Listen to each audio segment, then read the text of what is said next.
নামটা একটু বলেন। আমার নাম রিদি। রিদি। জি। রিদি, এই মুহূর্তে এজ কত? 34। 34। আচ্ছা, আর আপনি থাকছেন কোথায়? আমি এখন উত্তরাতে আছি। উত্তরাতে আছেন। আর জন্ম জেলা?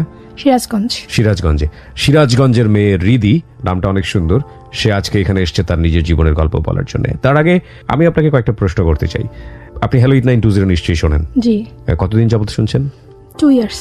2 বছর ধরে? হ্যাঁ। অন অ্যান্ড অফ, মানে 2 বছর ধরে আপনি শুনছেন নাকি একটানা শুনে না, যাচ্ছেন? একটানা শুনছি না, মানে অন অফ দুটোই শুনছি। শুনছেন। আপনার কোনো ফিডব্যাক আছে এই অনুষ্ঠানটা নিয়ে? মানে ভালো লাগা বা মন্দ লাগা, যে কোনো কিছু? হ্যাঁ, মানে এখানে যারা আসে জীবনের গল্প বলতে, যা বলিব সত্যি বলিব, যারা নিজের সত্যটাকে তুলে ধরে, এদেরকে আমি অ্যাপ্রিসিয়েট করি যে কতটা সাহস না হলে তারা নিজেটা সত্য কথাগুলো বলতে আসছে। সেটা তো জেবিএসবির ক্ষেত্রে এবং হ্যালো ইট 920 এর ক্ষেত্রেও ব্যাপারটা আসলে তাই। এখানে একটা বিষয় একটু বলি, কেন জানি আজকে অনুষ্ঠানটা নিয়ে বলতে ইচ্ছে করছে। আমি একটা ফোন কল পেয়েছি এরকম, যে চিটাগংয়ের খাগড়াছড়ি থেকে একজন চাকমা ভদ্রমহিলা আমাকে ফোন করেছেন গত সপ্তাহে প্রচারিত প্রিয়াঙ্কার জীবনের গল্প শুনে, এবং তিনি আসতে চাচ্ছেন তার জীবনের গল্প বলার জন্য। এমন হতে পারে সামনের সপ্তাহে আমরা তাকে প্রেজেন্ট করব আপনাদের এখানে। তো বুঝুন যে একেবারে খাগড়াছড়ির প্রত্যন্ত অঞ্চলের গ্রামের একটা চাকমা পরিবারের মেয়ে, সে তার নিজের জীবনের গল্প বলার জন্য সে এত দূর থেকে সে আমাদের এই ঢাকা শহরে আসতে চাচ্ছে তার নিজের জীবনের গল্পটা বলার জন্য। মানে এই অনুষ্ঠানটার ব্যাপ্তি বা এই অনুষ্ঠানটার পাওয়ার কতটুকু আপনি কেন ফিল করলেন যে আজকের এই গল্পটা? আমি লাস্ট এপিসোড প্রিয়াঙ্কার গল্পটা শুনেছি। জি। শোনার পর আমার খুব কষ্ট লেগেছে। সে তার ফ্যামিলিকে ফিরে যেতে চাচ্ছিল, কিন্তু তার ফ্যামিলি তাকে সাপোর্ট করেনি। মানে একটা ফ্যামিলি কিন্তু একটা মেয়ের জন্য অনেক বড় একটা ফিডব্যাক। রাইট। সেটা সে পাচ্ছিল না ওইখান থেকে, এবং তারপরে সে তার প্রত্যেকটা ভুল আরো ভুলের দিকে এগিয়ে যাচ্ছে। এবং এটা শুধু মেয়েদের ক্ষেত্রে না, আমি বলবো ছেলেদের ক্ষেত্রেও কিন্তু এটা তাই। কিন্তু একটা ছেলে যতটা ভুল করে একটা ফ্যামিলিতে গ্রহণযোগ্যতা পায়, একটা মেয়ে কিন্তু এই জিনিসটা পায় না। মেয়ে একটা ভুল করার সঙ্গে সঙ্গে মনে করা হয় যে বাবার সম্মান চলে গেল, পরিবারের সম্মান চলে গেল, নাকে চুনকালি পড়লো, এবং ওই মেয়েকে কোনোভাবেই ফ্যামিলিতে রাখা যাবে না। এটার পেছনে কিন্তু আমাদের সমাজে অনেকখানি দায়ী। যাই হোক, আজকে আপনার জীবনের গল্প থেকে আমরা কি পাই সেটাই দেখার বিষয়। চলুন শুরু করুন একেবারে ছোটবেলা থেকে। ছোটবেলা থেকে আব্বু রিটায়ার্ড অফিসার ছিলেন, মানে গভর্নমেন্ট জব করতেন। সেই সুবাদে আমাদের দেখা যেত যে বিভিন্ন জায়গায় ট্রান্সফার হয়ে যেতাম আমরা। তো আব্বু খুব ভালো জব করতো, আমাদের ফ্যামিলি স্ট্যাটাস অনেক ভালো। আর একটা কথা বলে রাখি, আমার বাবার সেকেন্ড বিয়ে ছিল। আপনার মা? হ্যাঁ। তো আমার যিনি বড় মা ছিলেন, তিনি অসুস্থ ছিলেন। সেই ঘরে আমার 2টা ভাই। আমার বড় মা অসুস্থ থাকাকালীন আমার ফুপু এবং আমার দাদি আমার আব্বাকে আমার মার সাথে বিয়ে দেন। বড় মা অসুস্থ থাকার অবস্থায় ফুপু এবং দাদি? আচ্ছা, তার মানে কি ফুপু এবং দাদির পরিচিত ছিলেন আপনার মা? হ্যাঁ। ওকে। যেহেতু তার 2টা ছেলে ছিল, আব্বু দেখা যাচ্ছে যে ঘরে ওয়াইফ না থাকলে ডিস্ট্র্যাক্ট হয়ে যাচ্ছিল, তো তখন দেখুন ফ্যামিলির সবাই মিলে আব্বুকে তখন সেকেন্ড বিয়ে করায়। ওকে। আমার মার ঘরে কোনো সন্তানাদি ছিল না। আম্মু অনেক ট্রাই করছিল কিন্তু হচ্ছিল না। আচ্ছা। তো পরবর্তীতে আম্মু জানতে পারে যে আমার আব্বু সেকেন্ড বিয়ে করার আগে আমার আব্বুকে অপারেশন করিয়ে ফেলে, যেন তার কোনো বেবি না হয় সেকেন্ড বিয়েতে। দাঁড়ান, অপারেশনটা কে করায়? এটা আমার আব্বার ফ্যামিলি করায় আমার আব্বাকে। আগের ঘরে 2টো ছেলে ছিল, হ্যাঁ, এবং আপনার বাবাকে অপারেশন করানো হলো যাতে করে আর কোনো বেবি না হয়। তার মানে আপনার মা এটা কি জানতো? না, আমার মা জানতো না এটা। মা এটা জানতো না? চিন্তা করে দেখুন, মানে কি বলবো, নাথিং টু সে। ওকে, বলুন তারপরে। কিন্তু আমার মা তো চেষ্টা করেই যাচ্ছে, যে ভেবেছে যে তারই হয়তো হচ্ছে না। সে অনেক কবিরাজ, অনেক হুজুর, অনেক ওষুধপত্র খাওয়াচ্ছে। পরে যাই হোক একটা সময় সে জানতে পারলো যে এটা আসলে মানে আর হবার নয়। এরপর আমার আম্মু খুব ভেঙে পড়ে, পরে ডিসিশন নেয় আমার আব্বা মা মিলে যে তারা একটা বাচ্চা অ্যাডপ্ট করবে। আর সেই অ্যাডপ্টেড চাইল্ড আমি, রিদি। সেই অ্যাডপ্টেড চাইল্ড আপনি? হ্যাঁ। আপনাকে কোথা থেকে অ্যাডপ্ট করে? কত বছর বয়সে আপনাকে অ্যাডপ্ট করে? আমি ঠিক বলতে পারছি না, কিন্তু আমি যতটুকু শুনেছি যে আমাকে যেখান থেকে অ্যাডপ্ট করা হয়েছে সেখানে আমার মা মারা গিয়েছিলেন। ওকে।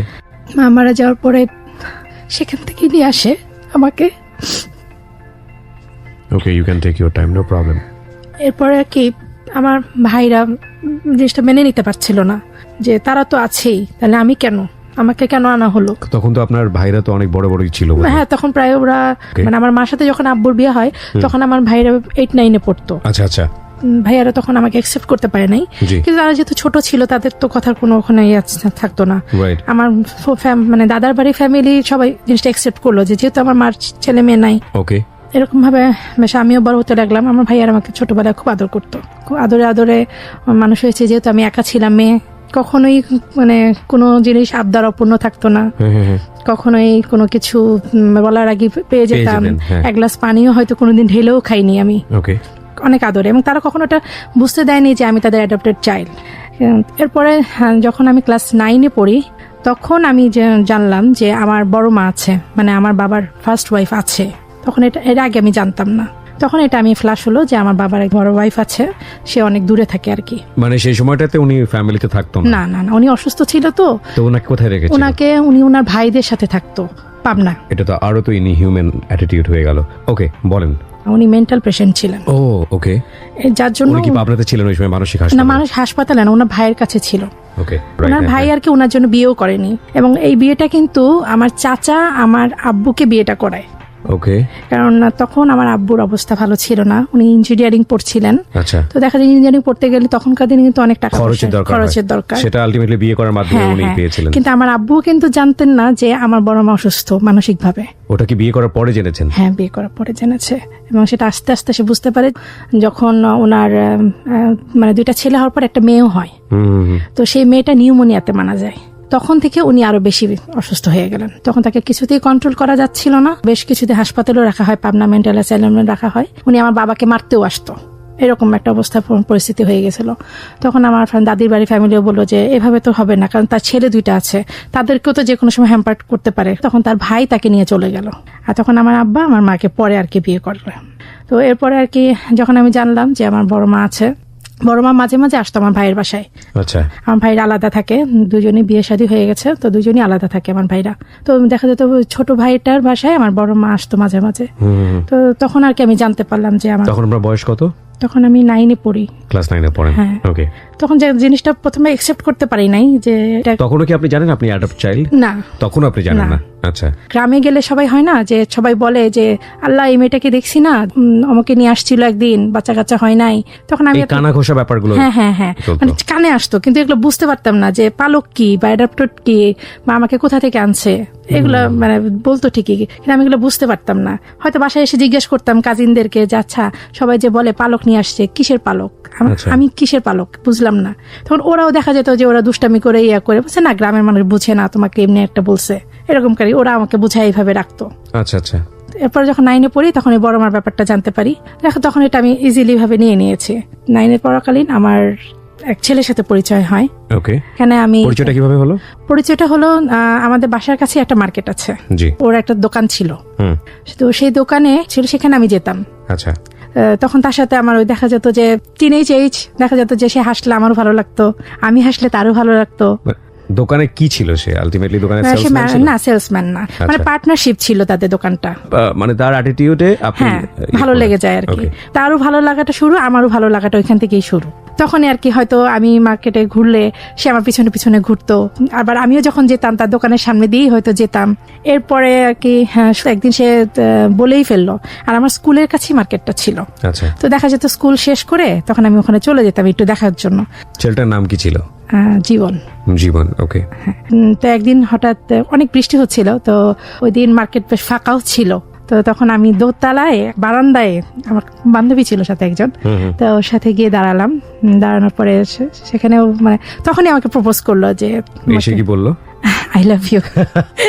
As usual, most common word. আর আমার যারা বান্ধবী ছিল সবারই মানে বয়ফ্রেন্ড ছিল। আপনি আফসোস করতেন?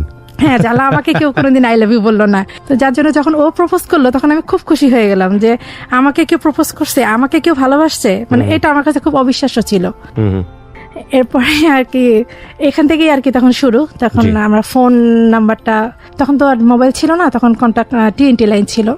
তো দেখা যায় একটা টাইম মেনটেন করে হয়তো আমাকে ফোন দিত, আমি হয়তো ওকে ফোন দিতাম। 2 দিন দেখা না করলে ভালো লাগতো না, দেখা যেত মার্কেটে গিয়ে একটু দেখা করে ফেললাম। কিন্তু কখনো আমাদের মানে আছে না যে কোনো ডেটিং পরিবেশে গিয়ে দেখা সাক্ষাৎ করা, ওইরকম সুযোগ হয় না, কারণ আমি স্কুলে ছিলাম, ওইভাবে বাসা থেকে বলে বের হতে পারতাম না। কিন্তু ও আমাকে খুব ফোর্স করতো যে দেখো সবাই যায়, তুমি কেন যাও না আমার সাথে? তখন আমি বলতাম যে আমি কিভাবে যাবো, আমি তো বাসা থেকে বের হতে পারি না। তো বলছে একদিন বের হও, একদিন স্কুল ফাঁকি দিয়ে বের হও। তখন যে আচ্ছা ঠিক আছে, একদিন ট্রাই করব। তো একদিন এইভাবেই মানে বৃষ্টির কারণে স্কুলটা অনেক তাড়াতাড়ি ছুটি হয়ে গেল। পরে বললো যে তাহলে চলো ঘুরতে যাই।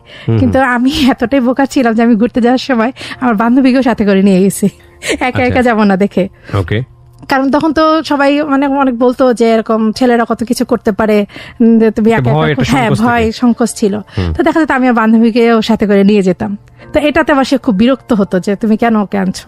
এয়ারপোর্টে একটা প্লেস ছিল, ওয়াটারফ্রন্ট নামে একটা প্লেস ছিল, তো ওইখানে আমরা গিয়ে বসতাম, জাস্ট ফর্মাল কথাবার্তা। যেহেতু আমার বান্ধবী ছিল, সেরকম কোনো কথা হয় না, হাত ধরে ঘোরাঘুরি, ওইটুকুই ভালো লাগতো না? ওইটুকুই, তখন টেনেছে এই যে ওইটাই মজা ছিল। এরকম করতে করতে বেশ অনেক দিন পার হয়ে গেল। তখন 10-এ উঠে পড়লাম, তখন এসএসসি পরীক্ষার সামনে, অনেক পড়াশোনার চাপ ছিল, আবার একদিন ঘুরতে যাবে। তখন বলছে যে, আমি বলছি যে কিভাবে যাবো, আমি বলছি কোথায় যাবা, তো বলছে যে বোটানিক্যাল গার্ডেনে যাবে। আমি বলছি বোটানিক্যাল গার্ডেন তো অনেক দূর। এর আগে কখনো গিয়েছেন বোটানিক্যাল গার্ডেন? না, গিয়েছি কিন্তু আমার ফ্যামিলির সাথে গিয়েছি, কিন্তু ওইরকম মানে ভিতরে গিয়ে কখনো ঘোরাঘুরি করা হয়নি। আচ্ছা। তারপরে সে আমাকে বললো যে তাহলে তুমি একটা কাজ করো, ওই দিন স্কুলেই যাও না, সামনে পরীক্ষা, এখন যদি স্কুলে না যায় তাহলে কেমন না। মাঝে মাঝে আবার আমার আম্মু আমাকে স্কুল থেকে নিতে চলে আসতো, বাসার কাছেই স্কুল, কিন্তু দেখা যেত আম্মু কাজ শেষ করে ওই দেখেন স্কুল ছুটি হলে আম্মু হাঁটতে হাঁটতে চলে আসতো স্কুলের সামনে, আমাকে নিয়ে বাসায় ফিরতো আর কি এরকম। তখন আমিও টেনশন করতে লাগলো, যদি আম্মু চলে আসে স্কুলে তখন কি হবে, যদি ধরা খেয়ে যাই তাহলে তো বাসায় জানাজানি হয়ে যাবে। পরে বললাম যে আচ্ছা ঠিক আছে, যা থাকে কপালে, তুমি যখন বলছো ঠিক আছে আমি যাবো, যা হবে হবে, পরে ভাববো সেটা। পরে ওর কথা মতোই তখন আমার ওই ফ্রেন্ড, আমি, জীবন, আর জীবনে একটা ফ্রেন্ড থাকে সাথে, ওর নাম রাজু, এই 4 জন আমরা চলে যাই সকাল 8টায়, মানে স্কুল টাইমটা না ঢুকে সকাল 8টায় আমি চলে যাই। প্রায় অনেকক্ষণ কিছুক্ষণ থাকি, ঘোরাঘুরি। তখন তো বুঝতাম না যে বোটানিক্যাল গার্ডেন মানে ভিতরে কি হয়। অনেক জায়গায় দেখি সব লাভার্সরা বসে আছে, তখন সে বোটানিক্যাল গার্ডেন নিয়ে আমরা আসলে রেডিওতে যে ধরনের কথা বলছি তাতে আসলে একটা নেগেটিভ ইমেজ পড়তে পারে জায়গাটার উপরে। উনি যেটা বললেন somehow it was true, cause আমি মনে করি যেটাতে আসলে খারাপ ভাবে দেখার সুযোগ আছেও কিনা ঠিক জানি না, বন্ধুরাও হতে পারে, লাভাররাও হতে পারে, এত সুন্দর চমৎকার একটা জায়গায় ওখানে বসে থাকলে সমস্যাটা কোথায়, কিন্তু কোনো অসামাজিক কাজ না করাটাই বেটার, এটা হচ্ছে প্রথম কথা। আর বোটানিক্যাল গার্ডেনে আমি বেশ কয়েকবার গিয়েছি, চমৎকার একটা জায়গা, ঢাকা শহরের ভিতরে, চিড়িয়াখানার পাশে। আপনাদের যাদের যাওয়ার সুযোগ হয়নি আপনারা অবশ্যই যাবেন, ওইখান দিয়ে যদি একটু ঘোরেন মনটা ভালো হয়ে যাবে, খুবই চমৎকার জায়গা। বলুন। জীবন উত্তরাই থাকতো, কিন্তু ওর যে পার্টনারের সাথে বিজনেস করতো সে তার বাসায় থাকতো, মানে ওর নিজের কোনো বাড়ি ছিল না ওইখানে। তো আমাকে বলেছিল সে ওই পার্টনার ওর ভাই, আর পার্টনার ওয়াইফ হচ্ছে ওর ভাবি, এইভাবে আমার সাথে পরিচয়। আমি কিন্তু তখনও জানি না যে ওরা ওর আপন ভাই বা আপন ভাবি না। ওদের বাসায় থাকতো? হ্যাঁ। আচ্ছা, ও বেসিক্যালি কি করতো? ওই বিজনেসটাই করতো পার্টনারশিপে। দোকানে? কিসের দোকান ছিল এটা? এটা একটা শুর দোকান ছিল, জুতার দোকানে। ওকে, ঠিক আছে, বলেন। এরপরে ও আমাকে বললো, যখন আমরা ফেরার সময় তখন আমাকে বলতেছে যে তুমি চলো ভাবির বাসায় যাই। বলছে যে ভাবির বাসায় যাব, কেন? বলছে না চলো বেড়াইতে যাই। আমি না, কারো বাসায় যাব না। তখন মানে ওই যে কানাঘোষা শুনতাম যে বাসায় গেলে কি না কি হয়, তখন আইডিয়া ছিল। হ্যাঁ, আইডিয়া ছিল, যার জন্য আমি খুব সেফ ভাবে চলতাম আমার কাছ থেকে। তো বলছে কেন যাবে না? তো এক পর্যায়ে খুব রাগ করে আমার সাথে, যে তোমাকে একটা কথা বললে শোনো না, যা বলি সেটা বুঝো না। তখন আমার বান্ধবী করলো কি, ওই রাজুর সাথে ও অন্য গাড়িতে চলে গেল। রাজুটাকে? জীবনের ফ্রেন্ড, যে আমাদের সাথে বোটানিক্যাল গার্ডেনে গিয়েছিল। ও আপনাদের দুজনকে রেখে চলে গেল? হ্যাঁ। আচ্ছা, মানে ওরা আলাদা যাবে, আমরা আলাদা যাবো, এরকম একটা তখন লাস্টে এসে প্ল্যান করলো আর কি। কারণ আমি বাসায় আর যেতে চাইলাম না, বলছেন আমি কারো বাসায় যাবো না, তুমি আমাকে বাসায় নামাই দাও। মা স্কুল থেকে যেতে লেট হলেই বকাঝকা করবে। এটা নিয়ে অনেক রাস্তায় মাঝখানে, তখন তো বেবি ট্যাক্সি, হ্যাঁ, তখন বেশ মানে সে অনেক মন খারাপ, কথা বলতেছে না, আমার হাতও সে ধরছে না। তখন আমি বুঝতে পারছি যে সে অনেকটা রাগ হয়েছে। পরে আমি তাকে বুঝাই যে দেখো এখন বাসায় গেলে জিনিসটা কেমন দেখা যায়, তুমি এটা মাইন্ড করো না প্লিজ, যখন সময় হবে তখন যাবো, এখন যাবো না। আর কোনো কিছু বলে নাই। তারপর আমি বাসায় নামাই দিয়েও চলে যায় আর কি। এরপরে আমি আমার কাজিনের বিয়েতে আমি সিরাজগঞ্জে যাই। আচ্ছা, তখন এই ব্যাপারটা বুঝি যে এরকম আমি অ্যাডপ্টেড, এটা আমি তখন জানতে পারি। কে বলে আপনাকে ফার্স্ট? এটা আসলে আমার ভাই ভাবিরা অনেকটা আমাকে ইঙ্গিত দেয়, অনেকটাই বলে, কিন্তু আমি ভাই ভাবিদের কথা আর কি অত বিশ্বাস করি নাই, যে হয়তো এমনি বলে। কিন্তু যখন বাড়িতে যাই, মানে আরো কিছু মানুষকে জিজ্ঞেস করি যে আচ্ছা এটা কি আসলে সত্যি, এরকম জিজ্ঞেস করি। তখন আমার দাদি বেঁচে ছিলেন, তখন আমি দাদিকেও জিজ্ঞেস করি, দাদি সবাই বলে আমি নাকি পালক, অ্যাডপ্টেড, আসলে কি এটা সত্যি? তখন সে বলে, সে কিছু বলে তোর এটা জানার কি দরকার, তোর বাপ মা অনেক ভালোবাসে। না, আমার খুব জানতে ইচ্ছা হয় যে আসলে এটা সত্যি কিনা, এখন জানতে চাই যে আসলেই কি। তখন দাদি বলে যে হ্যাঁ, তোর মা তো ছেলে মেয়ে হচ্ছিল না, তখন আর কি তোকে এরকম নিয়ে আসছে। কিন্তু তখন আমি এটা জানতাম না যে আমার বাবার কারণে যে আমার মা মানে সন্তান হয়নি, এটা ইন ডিটেইলস জানতাম না। তখন আমি কোথা থেকে নিয়ে আসছে, তো বললো যে তা তো জানি না। তো তখন তো দাদিরা গ্রামে থাকতো, মনে হয় হাসপাতাল থেকে না কোথা থেকে, মানে এইটুকু পর্যন্তই কথা। দাদি আর বেশি ইন ডিটেলস বলেও নাই আমাকে। ওই দিনই কনফার্ম হলাম যে পুরাটা আর কি, মানে যেহেতু দাদি বলছে তাহলে তো নিশ্চয়ই সত্যি বলছে। এরপরে এটা জানার পর হলে খুব ভেঙে পড়ছিলাম যে এখন কি হবে আমার। বাই দ্য ওয়ে, ওই সময়টাতে আসলে জানেন এই প্রশ্নটা করা উচিত হচ্ছে কিনা, অনেক অ্যাডাপ্টেড চাইল্ড আছেন, তাদের সাইকোলজিটা কি হয় এই জিনিসটা বোঝার জন্য এই প্রশ্নটা করবো। আপনার ওই মোমেন্টে ফিলটা কি হচ্ছিল? ইনসিকিউর ফিল করছিলেন নাকি নিজের মা আসল মাটাকে তাকে জানার চেষ্টা? না, আমার আসল মা জানা কখনো ইচ্ছা হয়নি আমার, কারণ আমি এখানে এত ভালোবাসা পেয়েছি যে আমার এটা কখনো মানে জানতেও ইচ্ছা করে না যে সে কে ছিলেন। সে যদি মাই হতো তাহলে সে আমাকে ছেড়ে যেতে পারতোই না। ইভেন সে যদি মারাও যেয়ে থাকে তাহলে আমার বাবাও হয়তো আমাকে দিয়ে দিতে পারতো না। তার জন্য এটা কখনোই আমার জানার ইচ্ছা হয় না যে সে কে। হ্যাঁ, আমার এটা তখন ইনসিকিউর ফিল হয় অনেক, এখন কি হবে তাহলে, বা তো ওই সময় তখন আমার জীবনের কথা মনে হয় যে জীবন যদি জানতে পারে সে তো আমাকে অ্যাকসেপ্ট করবে না হয়তো, কারণ আমাদের সমাজটা এমন যে কোনো অ্যাডপ্টেড চাইল্ডকে কেউ ভালো চোখে দেখে না, সবাই অন্য চোখে দেখে যে কোথা না কেন কোথার খারাপ হয়তো বা কার সংসারে নেবে, রাইট, কোনো বাচ্চা হয়তো বা পালন করার মতো অবস্থা ছিল না যে কারণে দিয়ে দিয়েছে। হ্যাঁ, তারা কিন্তু ভালোটা দেখবে না, কিন্তু তারা কিন্তু খারাপটাই। কিন্তু আসলে কিন্তু পরবর্তীতে যেটা জেনেছি যে মানে আমার মা মারা গিয়েছিলেন, আমার বাবা অনেক গরিব ছিল, সেজন্য সে দিয়ে দিয়েছে। ওকে, বলুন তারপর। এরপরে আর কি যখন আমি জীবনেরটা ভাবতে থাকি তখন আমি খুব ইনসিকিউর হয়ে যাই যে ও তো এখন আমাকে বিয়ে করবে না। মানে এই জিনিসগুলো অনেক ভাবতাম খুব বেশি। তখন আমি একদিন জীবনকে একটা চিঠি লিখি, চিঠিটা লিখে আমার বান্ধবীকে দিয়ে পাঠিয়ে দিই। তখন আমাদের স্কুলে বেশি যাওয়া হতো না, কারণ পরীক্ষার সামনে কোচিং চলতো শুধু, যার জন্য আব্বু বাসায় টিচার দিত যে স্কুলে তো পড়াশোনা হয় না, বাসায় পড়ো। আর স্কুলে যেমন একটা মার্কেটও যাওয়া হতো না, বাসা থেকেই যতটুকু ওর সাথে কন্ট্যাক্ট করা যায় অতটুকুই হতো ওর সাথে। তখন আমার বান্ধবীকে ডেকে বান্ধবীর কাছে একটা চিঠি দেই যে চিঠিটা ওকে দিয়ে দিস। চিঠিটাতে সব ইন ডিটেলস লিখি যে আমি এরকম, তুমি এরপরে অ্যাকসেপ্ট করবা কিনা।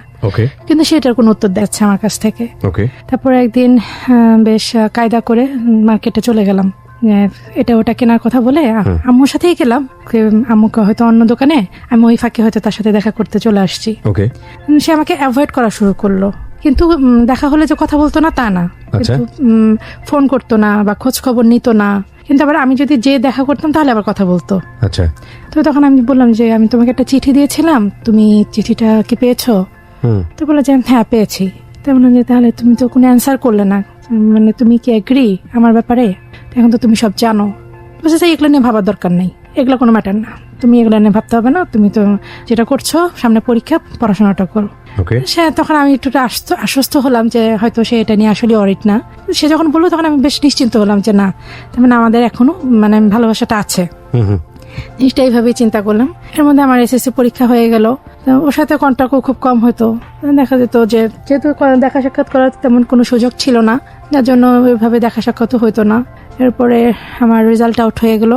আগারগাঁয়ে একটা কলেজ ছিল, মিউজিক কলেজ, এটা মানে সঙ্গীতের উপরই কলেজটা ছিল।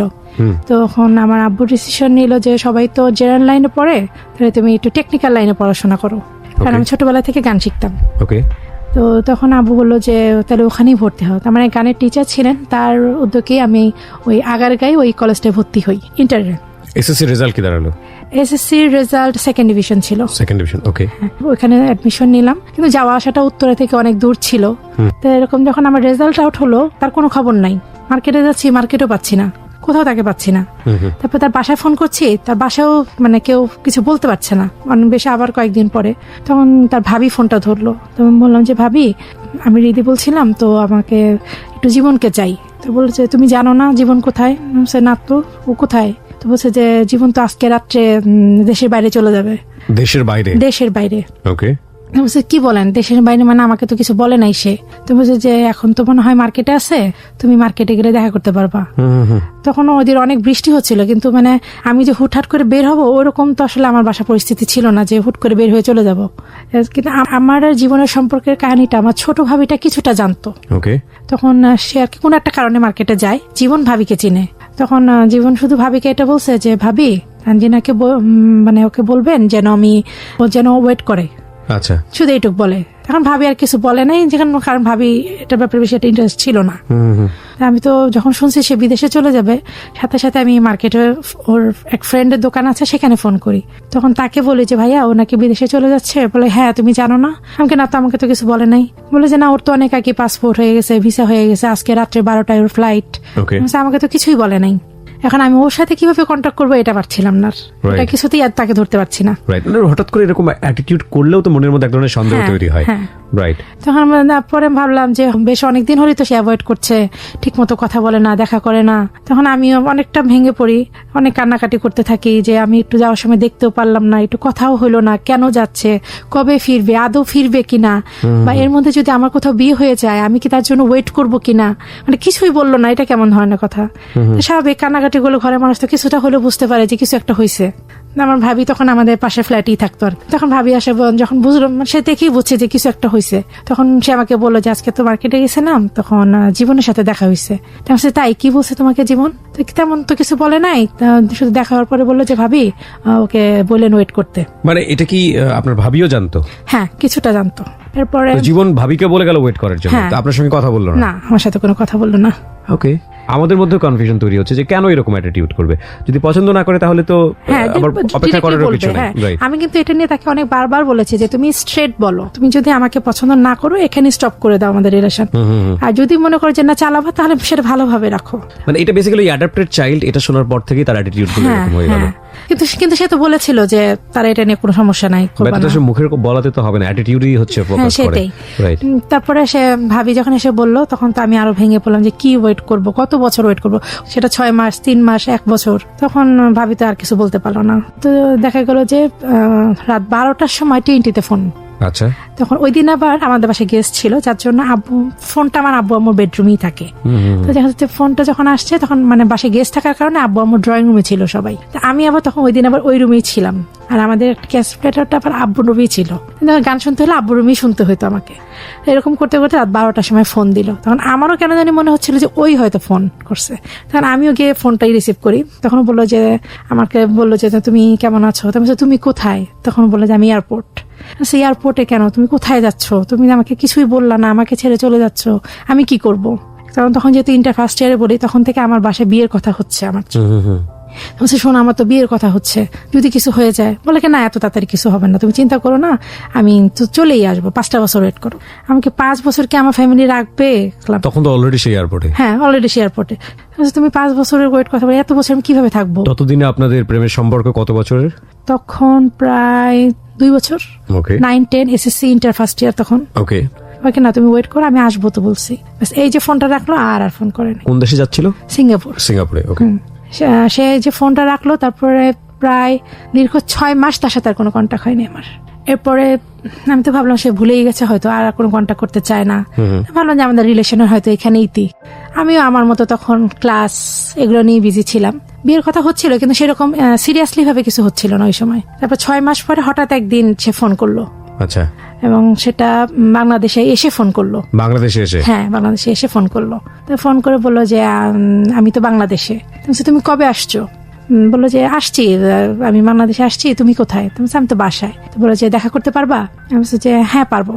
তো বললাম যে আমার তো ভার্সিটি, আমি তো কলেজে যাই মিরপুর আগারগাতে, তো তুমি কি ওইখানে আসতে পারবা আমার কলেজে? তো বললো যে হ্যাঁ আমি আসতে পারবো। তো মনে হয় ঠিক আছে, তাই তুমি কলেজে আসো। আর আমি আসলে ওর প্রতি এতটাই উইক ছিলাম যে 6 মাস যে সে আমার সাথে কোনো কন্ট্যাক্ট করে নাই, কোনো খোঁজ খবর নাই, মানে ও ফোন করার পরে আমি মনে হয় 1 নিমিষে সব ভুলে গেছি যে কেন এই লোকটা কেন এরকম করলো আমার সাথে, বা কেন এইভাবে এতদিন খোঁজ খবর নিল না। মানে ও দেখা করতে চেয়েছে, এটাই আমার কাছে অনেক ইম্পর্টেন্ট তখন মনে হয়েছে। তখন মনে হয়েছে সব পিছনের দিক ফেলে আমি ওর সাথে আগে দেখা করি। যাই হোক, সে আসলো আমার কলেজে, আসলো দেখা করার জন্য।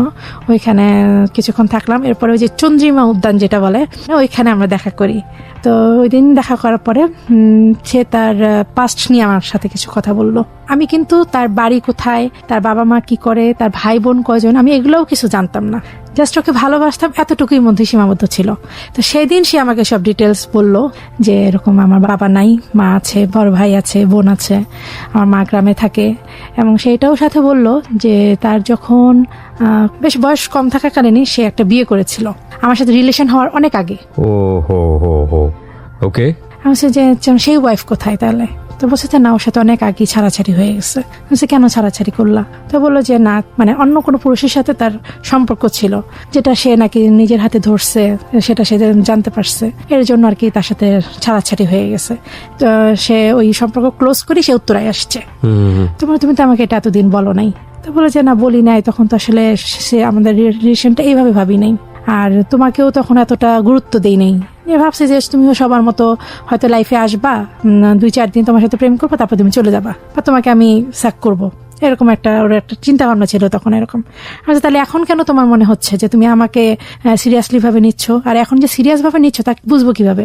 কেন এখন তো তোমাকে আমি বিয়ে করবো, কারণ আমি যত মানুষই দেখি না কেন তোমার মতো পাই নাই। তুমি যে যতটা সহজভাবে সত্য কথাগুলো বলতে পারছো, আমি তো পারি নাই তোমার কাছে বলতে। এই জন্য আমি আজকে আমার সব বললাম, ডিসিশন তোমার। তখন আমি বললাম যে দেখো, পাস্ট তো সবারই থাকে, আমারও আছে, সেটা তুমি জানো। আর তোমার যেহেতু পাস্ট এটা ছিল, এখন তো আর নাই, আমার কোনো আপত্তি নেই। আমার শুধু একটা তুমি আমাকে ভালোবাসবা সারা জীবন, এটাই আমার, আর কোনো চাওয়া পাওয়া নাই তোমার কাছে। আমি বলছি যে ঠিক আছে। এটা নিয়ে আর কি আমাদের ওইখানেই শেষ হয়ে গেল, সে বাসায় চলে গেল, আমিও বাসায়। আপনি একসেপ্ট করে নিলেন সব জিনিস জানার পরে? হ্যাঁ। এত গ্যাপ, এরকম ধরনের অবহেলা, তারপরে 6 মাস পরে এই ধরনের যে ঘটনাগুলো ঘটলো, হঠাৎ করে এসে বাংলাদেশে যোগাযোগ করা, তারপরে এত সারপ্রাইজ, মানে কখনো কোশ্চেন হলো না মনের মধ্যে যে আমি আসলে সিদ্ধান্তটা কি ঠিক করছি না ভুল করছি? আমার কাছে তখন মনে হয়েছে যে ও ফিরে আসছে, ও আমাকে ভালোবাসছে, এটাই অনেক। That is the ultimate truth. আমাদেরকে ওই যে কথা আছে না, লাভ রানস ব্লাইন্ড, আসলেই আমাদের যখন আমরা প্রেমে পড়ি আমাদের চারপাশটা অনেক ব্লক হয়ে যায়, আমরা তখন ওই মানুষটা ছাড়া অন্য কিছুই দেখি না। কিন্তু আলটিমেটলি ওই মানুষটাকে নিয়ে সারা জীবন সাস্টেইন করা খুব ডিফিকাল্ট, কজ আমাদের পরিবারের সঙ্গে বসবাস করতে হয়, সমাজের সঙ্গে বসবাস করতে হয়। এই ভালোবাসাটা যদি সবসময় একই ফোর্সে থাকতো তাহলে তো জীবনটা অনেক সুন্দর হতো, কিন্তু ভালোবাসা সবসময় একই ফোর্সে থাকে না। এবং যখন ফোর্সটা কমে যায় তখন চারপাশের মানুষের প্রয়োজন হয়, ফ্যামিলি স্ট্যাটাসের প্রয়োজন হয়, বাকি আদার্স জিনিসগুলোর প্রয়োজন হয়, মানুষটা কেমন সেটার প্রয়োজন হয়, তখনই গিয়ে ঝামেলা তৈরি হয়। We are guessing, but hello 8920 কখনোই অনুমান করে বলা সম্ভব না স্টোরিটা আসলে কোন দিকে যাবে। শুনি তারপর। এরপরে সে আবার 7 দিন পরে আবার আমার সাথে দেখা করে। তখন বললাম যে শোনো, এখন তো সেকেন্ড ইয়ারে আমি, তো বাসা থেকে তো একটু বিয়ের কথা চলছে, তো তুমি একটা কিছু করো। তো বলতেছে হ্যাঁ করবো। তো বলছে কবে করবা? বলছে না, আমি তো বাড়ি যাব, তো বাড়ি থেকে এসে তোমার বাবা মার সাথে কথা বলবো। আমি বলছি তুমি নিজের বিয়ের কথা নিজে বলবা, এটা কেমন না? তো বলছে না, আমার বোন আছে আর দুলা ভাই আছে, তো আমি ওদেরকে নিয়ে আসবো, মানে তোমার বাসায় নিয়ে যেয়ে প্রস্তাব দিব। বললাম যে তুমি বাড়ি কবে যাবা? তো বলে যে তো কালকেই চলে যাবো। ঠিক আছে, তাহলে তুমি বাড়ি যাও, বাড়ি গিয়ে ইয়া করো। আমি তো তখন বেশ খুশি যে আমার বিয়ে হবে, ওর সাথে ও প্রস্তাব দিবে, আর যে তোর ফ্যামিলি যদি রাজি হয় তাহলে তার কোনো কথাই নেই।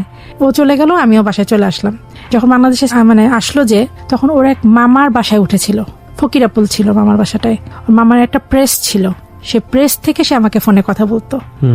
তো ওই ফোন নাম্বারটা আমার কাছে শুধু ছিল, কিন্তু বাসা কোথায়, ঠিকানা কি, তখন শুধু জানি ওর বাড়ি কিশোরগঞ্জ, আর কিছু জানি না, মানে মেইন ঠিকানাটা জানি না। ওকে। তারপরে চলে গেল, আমি তো ওয়েট করতে থাকলাম যে ও বলছে 7 দিন পরে আসবে। 7 দিন গেল, 15 দিন গেল, কোনো খবর নাই। আমি 15 দিন হয়ে গেল, কোনো খবর নাই। এদিকে বাসায় তখন বিয়ের জন্য খুব তোড়জোড় শুরু হয়ে গেছে। যেহেতু আমি অ্যাডপ্টেড চাইল্ড, তোমার আব্বু আম্মু সবসময় একটা ইনসিকিউর ফিল হতো যে হয়তো অন্য ফ্যামিলিতে দিলে হয়তো আমার সেখানে ভালো হবে না, অন্যরকম চোখে দেখবে, ওইভাবে হয়তো সম্মানটা পাবো না। তো আমার আব্বু আম্মু, মানে আমার আম্মু বিশেষ করে চিন্তা করতে লাগলো যে আমার খালাতো ভাই, মানে আমার কাজিনের সাথে আমার বিয়ে দিবে। তো আমার খালাতো ভাইয়ের আবার আরেক জায়গায় রিলেশন ছিল, যেহেতু তারা বনে বনে খুব মিল ছিল, আর আমার খালাতো ভাই তার মার কথা ফেলবে না, যার জন্য আমার নামটা যখন প্রস্তাব করা হয় তখন আমার খালা রাজি হয়ে যায়। জানতো আপনার ব্যাপারটা, অ্যাডপ্টেড চাইল্ড বা এই বিষয়ে জানতো আগে থেকে? ওকে। আমার ফ্যামিলি তো সবাই জানতো। আর খালাও তখন তার ছেলেকে বলে যে তুই এই বিয়েটাই কর। তো দেখা যাচ্ছে আমার খালাতো ভাইয়ের যে সাথে যার রিলেশন ছিল সেই বিয়েটা তখন ভেঙে দেয়। আচ্ছা। সেরকম রিলেশন না, মানে বিয়ের ব্যাপারে রিলেশন ছিল, সেটা মানে ওর পরিচিত ছিল। হ্যাঁ। তো এখানে ওর বিয়েটা তখন আমার খালা ভেঙে দিল। সেও মার কথা মতোই, যেহেতু মার বাধ্যগত ছেলে ছিল, মা যা বলবে সেটাই। ওকে। তখন মার কথা মতোই মা, এবং সে আমার ব্যাপারে সে মানে রাজি হলো। আমার মা আবার আমাকে তখন বলা শুরু করলো যে এরকম বিয়ের কথা চলছে, বলতেছি, তো তুমি কি চাও? তো আমি বললাম যে কার সাথে? তো বললো যে এরকম কাজিনের সাথে তোমার। ওনার নাম ছিল তারেক। বললো যে তারেকের সাথে। তো বললাম যে তারেককেই কেন? তারেককেই কেন? বললো যে আরেকজন ছিল। তো বললো যে তারা কাকে করতে চাও? মানে সেই ভাইটার কথা বললো, আবার এই ভাইটার কথা বললো। কি বললো এটা? আম্মু। ওকে। তো বলেছে তুমি কাকে করতে চাও? 2 ভাইয়ের কথাই বললো যে 2 ভাইয়ের মধ্যে কাকে করতে চাও? তখন আমি বললাম যে মানে তারেকের যে মা, মানে আমার খালা, এই খালাটা আবার আমাকে খুব বেশি আদর করতো ছোটবেলা থেকে। ওকে ওকে। তারেকের ব্যাপারেই রাজি হলাম। আপনি রাজি হচ্ছেন কেন? কারণ এখানে তো আপনার জীবনের সঙ্গে বিয়ে হওয়ার কথা, আপনি তাকে বলছেন কিন্তু কোনো আওয়াজ পাচ্ছেন না, এই কারণেই আপনি মোটামুটি রাজি হয়ে যাচ্ছেন। ব্যাপারটা মানে আমি বলেছি যে তোমরা দেখতে পারো, কিন্তু মানে ফুল রাজি হয়েছে, মানে রেডি করো, কথা দেইনি। এখানে একটা পয়েন্ট আছে। পয়েন্টটা হচ্ছে যে তাহলে লাভের ডিভোশনটা কোন জায়গাটায় ছিল? আমরা কনফিউজ হয়ে যাচ্ছি। একটা ছেলে এতগুলো মানে লাভ থেকে সরে যাওয়ার মতো এতগুলো রিজন আপনার সামনে হাজির করার পরেও আপনি তার প্রতি এতটা ডেভোটেড ছিলেন জীবন, সেই ছেলে 2 সপ্তাহ দেরি করছে বাড়ি গিয়ে, আপনাকে কোনো রেসপন্স করছে না, যে কারণে আবার আপনি বিয়ে হতে রাজি হয়ে যাচ্ছেন, মানে ব্যাপারটা কেন? না, বিয়ে হতে রাজি হচ্ছি মানে যখন তার কোনো খোঁজ পাচ্ছিলাম না, আমি তো তার মামার ওখানে কন্টিনিউ ফোন করেই যাচ্ছি এবং আমার ভাবি সেটা খুব ভালো করে জানতো, ভাবির বাসা থেকে ফোনটা করতাম। তো এর মধ্যে তো যখন যে কথা যখন শুরু হয়ে গেছে, যখন তারা আমাকে লাস্ট ডিসিশনের কথা জানতে চাইলো যে কাকেই বিয়ে করবা, তারেককে করবা না ওই ভাইটাকে করবা, যখন এইভাবে সে তারা বললো, তখন আমি জীবনের কাছে আবার ফোন করি ওই দোকানে ওর মামার ওখানে। তখন তারা আমাকে বললো যে, আমি বললাম যে জীবন কোথায়, তাকে আমার ইমার্জেন্সি দরকার, আমার বিয়ের কথাবার্তা চলছে, ও তো আসার কথা 21 দিনের মাথায়। সো আমাকে বলে গেল মাত্র 7 দিন, সেখানে আজকে 21 দিন, কিন্তু ওকে তাড়াতাড়ি খবর দেন। তখন ওর মামার সম্ভবত খুব ক্লোজ একজন ছিল, তো সে বললো যে কেন আপনি জানেন না, জীবন আপনাকে ফোন দেয় নাই? না তো, কি হয়েছে? তো বললো যে জীবন বাড়ি গিয়ে তো বিয়ে করছে। মানে আমি তখন কি বলেন, আপনার মাথা ঠিক আছে? এটা কিভাবে সম্ভব? এরপরে যখন বললো যে ও বিয়ে করে ফেলছে, তখন আমি আর মানে নিজেকে ঠিক রাখতে পারি নাই। কি বলেন, আপনার মাথা ঠিক আছে? ও তো আমাকে বলে গেছে ওয়েট করতে, এখন তো আমার বাসায় সমস্যা, এই জন্য আমি ফোন দিছি ইমার্জেন্সিতে, আপনি প্লিজ ওর সাথে কন্ট্যাক্ট করাই দেন। বলছে আমি কিভাবে কন্ট্যাক্ট করাবো, ওর তো কোনো কন্ট্যাক্ট নাম্বার নাই, কারণ তখন কোনো মোবাইল ছিল না, ওর বাসায় কোনো টিএনটি ছিল না, বাইরে ফোন ফ্যাক্স থেকে ফোন করতো, তার মানে ওর ঠিকানাও তো আমি জানি না। তখন বলছে যে এখন আর ঠিকানা দিয়ে কি করবেন, বিয়ে তো হয়েই গেছে, এখন আপনার বাপ মা যেখানে ঠিক করছে ওইখানে আপনি বসেন। ওরা তখন আমাকে এটা বললো, তখন আমি তো খুব মানে কথাই বলতে পারছি না। পরে আমার ভাবিকে আমি ফোনটা দিই, ভাবি দেখো ওরা কি বলে, আমি তো কিছু বুঝতেছি না, তুমি একটু কথা বলো। পরে ভাবি আবার কথা বলে যে আপনি কি বলছেন? তো বললো যে না আসলে তো বিয়ে হয়ে গেছে। তো বলছে যে বিয়ে হয়েছে মানে কবে হয়েছে? বলছে যে তো প্রায় 10-15 দিন হয়ে গেছে বিয়ে। তখন ভাবি বললো যে তাহলে আমার সাথে আবার কথা বলতে বললো। তখন আমি বললাম আচ্ছা ঠিক আছে, বিয়ে করছে ভালো কথা, কিন্তু কেন বিয়ে করছে সেটা আমাকে ওয়েট করতে বলে, আর আপনারা কিন্তু মোটামুটি জানেন আমার ব্যাপারটা, তাহলে কেন সে ওখানে বিয়ে করলো? আপনারা কি এই ব্যাপারে কিছু জানেন? ওকে কোনো চাপে পড়ে বিয়ে করছে, কোনো বিপদে পড়ে বিয়ে করছে? কেন বিয়ে করছে কিছু তো বলেন। তখন বলে যে না আসলে ওর তো অনেক টাকা দরকার ছিল। যে কিসের টাকা? তো বলে যে না ও তো আবার বাইরে যাবে, তো বেশ কিছু টাকা দরকার। টাকার জন্য বিয়ে করছে? তাহলে টাকাই যদি লাগতো আমাকে বলতো, আমি যেখান থেকে পারি যেভাবে পারি আমি ওকে টাকা দিতাম, কিন্তু আমাকে এইভাবে ফাঁকি দিল কেন? তখন আপনার জীবনের সঙ্গে কোনো কথা হচ্ছে না? না, জীবনের সাথে তো কোনো কথাই হচ্ছে না। ওরাই এটা বলছে, মানে ওর মামার দোকানের লোকজন এটা বলছে। আচ্ছা, কত টাকা হইলে ও আরেকজনকে বিয়ে করতে পারে? কত টাকার জন্য বিয়ে করছে বলেন? তখন বলে যে তা তো জানি না, তবে শুনছি 2-2.5 লাখ টাকার মতো হবে। তারপরে এখন ও সিঙ্গাপুর যাবে, আবার এখন সিঙ্গাপুর কেউ চলে গেছে। তো বলে যে আমরা এগুলো কিছু জানি না। তখন আর মানে তারাও আর এই ব্যাপারে আমার সাথে কোনো কথা বলতে ইন্টারেস্ট হয় নাই। আচ্ছা, তখন আমি তো ওই অবস্থায় ভেঙে পড়ি, তখন অনেক কান্নাকাটি করি, অনেক ভেঙে পড়ি। ভাবিও অনেক একটু আমাকে অনেক মানে বকাঝকা করে যে কেমন ছেলেকে বিয়ে করলা, যে সুযোগ মতো তোমাকে ছেড়ে চলে গেল, এরকম তারাও অনেক বলতে থাকে। তো এর মধ্যে ভাবির একটা ছোট ভাই আছে, তো ভাবি আবার ভাইকে দিয়ে তার ভাইয়ের জন্য আমার বিয়ের জন্য প্রস্তাব পাঠায় আব্বার কাছে, কিন্তু আব্বা এটা না করে দেয় যে না এটা সম্ভব না, কারণ আব্বা আম্মার ইয়াতেই বিয়েটা, যে তার বোনের ছেলের সাথেই আমার বিয়ে হবে। এমনি বাইরে অনেক জায়গা থেকে প্রস্তাব এসেছিল, কিন্তু তারা কেউ মানে রাজি হয়নি। আচ্ছা, আর আমার কাজিনের সম্পর্কে একটু বলি, সে একটা কোম্পানিতে স্টোর কিপার হিসেবে কাজ করছিল। আচ্ছা, গ্রাজুয়েশন কমপ্লিট করেছে। ওদের ফ্যামিলি মেম্বার ছিল, ওরা ভাই বোন ছিল 9 জন, আর ওরা সবাই গ্রামে সেটেল ছিল। অবভিয়াসলি তখন আমার বিয়ে হলে তাহলে আমাকে গ্রামেই থাকতে হবে। তখন আমি মানে কি করব ঠিক বুঝতে পারতেছিলাম না। এদিকে ও চলে গেল, এদিকে বিয়ের কথা। তখন আমি জিদ হোক বা যেটাই কষ্ট হোক যেটাই হোক, ঠিক আছে ও যখন বিয়ে করতে পারে তাহলে আমি কেন পারবো না, তাহলে আমিও বিয়ে করব। তা আমি আমার বাবা মাকে তাহলে এখন আর কষ্ট দিব কেন? আমার তো আর এখানে বলার ওয়ে নাই। এখন আমি আমার বাবা মার কথায় রাজি হয়ে যাই যে ঠিক আছে তোমরা তারেকের সাথেই আমাকে দাও। মানে যে ছেলের মা মানে খালা আপনাকে আদর করতো? হ্যাঁ হ্যাঁ, আমার ওই খালার মেজো খালা আর কি ছিলেন, বড় ছেলে, তো ওনার সাথেই তখন আমার বিয়ের পাকা হয়ে গেল। আমার বিয়েটা সিরাজগঞ্জেই হয়, ঢাকাতে হয় না। সিরাজগঞ্জে জাস্ট কাবিন হয়, তারপরে ঢাকায় এসে অনুষ্ঠানটা করা হয়। এর মধ্যে ওর জীবনে কোনো রকম কোনো সংবাদ পাইনি। সংবাদ পাচ্ছিলেন না? আচ্ছা, এর মধ্যে আমার যখন জানুয়ারি মাসে আমাকে উঠিয়ে নেওয়া হয় অনুষ্ঠান করে, জানুয়ারি মাসের প্রথম দিকে জীবন আমার ভাবির কাছে ফোন করে। উঠিয়ে নেবার পরে? হ্যাঁ উঠিয়ে নেয়নি, উঠিয়ে নিবে তখন জানুয়ারিতে অনুষ্ঠান, আচ্ছা কাবিন কিন্তু বিয়ে হয়ে গেছে, আচ্ছা। কাবিন হয়ে গেছে পুরা। ওকে। কিন্তু যখন জানুয়ারিতে জীবন ভাবির কাছে ফোন করল, ভাবি এটা আর আমাকে তখন বলে নাই। আমার ঠিক অনুষ্ঠানের 2-3 দিন আগে, তখন তো বাসায় অনেক অনুষ্ঠান, অনেক প্রোগ্রাম, অনেক মানুষজন, তখন ভাবি বললো যে তোমার একটা নিউজ আছে। তো বললাম কি নিউজ? বলে যে তোমার কাছে একজন ফোন করবে আজকে। আমার কাছে ফোন করবে কে? তবে তুমি 3টার সময় বাসায় এসো। তো বললাম যে ঠিক আছে আমি আসবো। পরে 3টার সময় বাসায় গেলাম, কে ফোন করবে ভাবি? তখন বললো যে জীবন ফোন করবে। আমি বলছি জীবন? জীবন কোথেকে আসছে? তখন বলছে যে ও তো সিঙ্গাপুর থেকে আমাকে বেশ কয়েকদিন ফোন করছে। যে ফোন করছে কেন? ও এখন কি চাই? ও তো বিয়ে হয়ে গেছে, এখন আমার সাথে তার কি রিলেশন? তুমি বলতে পারো না যে আমারও বিয়ে হয়ে গেছে? তো বলছি, আমি তো এগুলো বলছি তো, কিন্তু ও একটাবার শুধু তোমার সাথে কথা বলতে চায়, একবারের জন্য। মানে সামহাও ভাবিকে কনভিন্স করে ফেলেছে। ওকে। তখন বললাম যে, তখন ভাবিও আমাকে বলছে ঠিক আছে, ও যখন একবার বলতে চায় তুমি একবার শোনো, দেখো কি বলে। তেমন যে কি শুনবো এখন? শুনতে গেলে আমি আরো উইক হয়ে যাব। ও কি বলবে? মিথ্যা বলবে, এইভাবে বিয়ে হয়েছে, ওইভাবে বিয়ে হয়েছে, কিন্তু বিয়ে তো হয়েছে, এটাই তো সত্যি। ওকে। তখন ভাবি বললো যে ঠিক আছে, তুমি কথা বলা না বলা তোমার ব্যাপার। বলতে বলতে কিসে কল মানে ফোন দিয়ে দেয় ওই সময়। তারপরে ভাবি ফোন ধরলো, ধরার পর বললো যে হ্যাঁ ও আসছে, তো তুমি কথা বলবা। তো ও তো পরে যাই হোক আমি ফোনটা ধরি, যে ঠিক আছে দেখি ও কি বলতে চাই। তখন যে কেন আপনি ফোন করছেন? তো যে তুমি প্লিজ আমাকে মাফ করো। তো বলছে কিসের মাফ?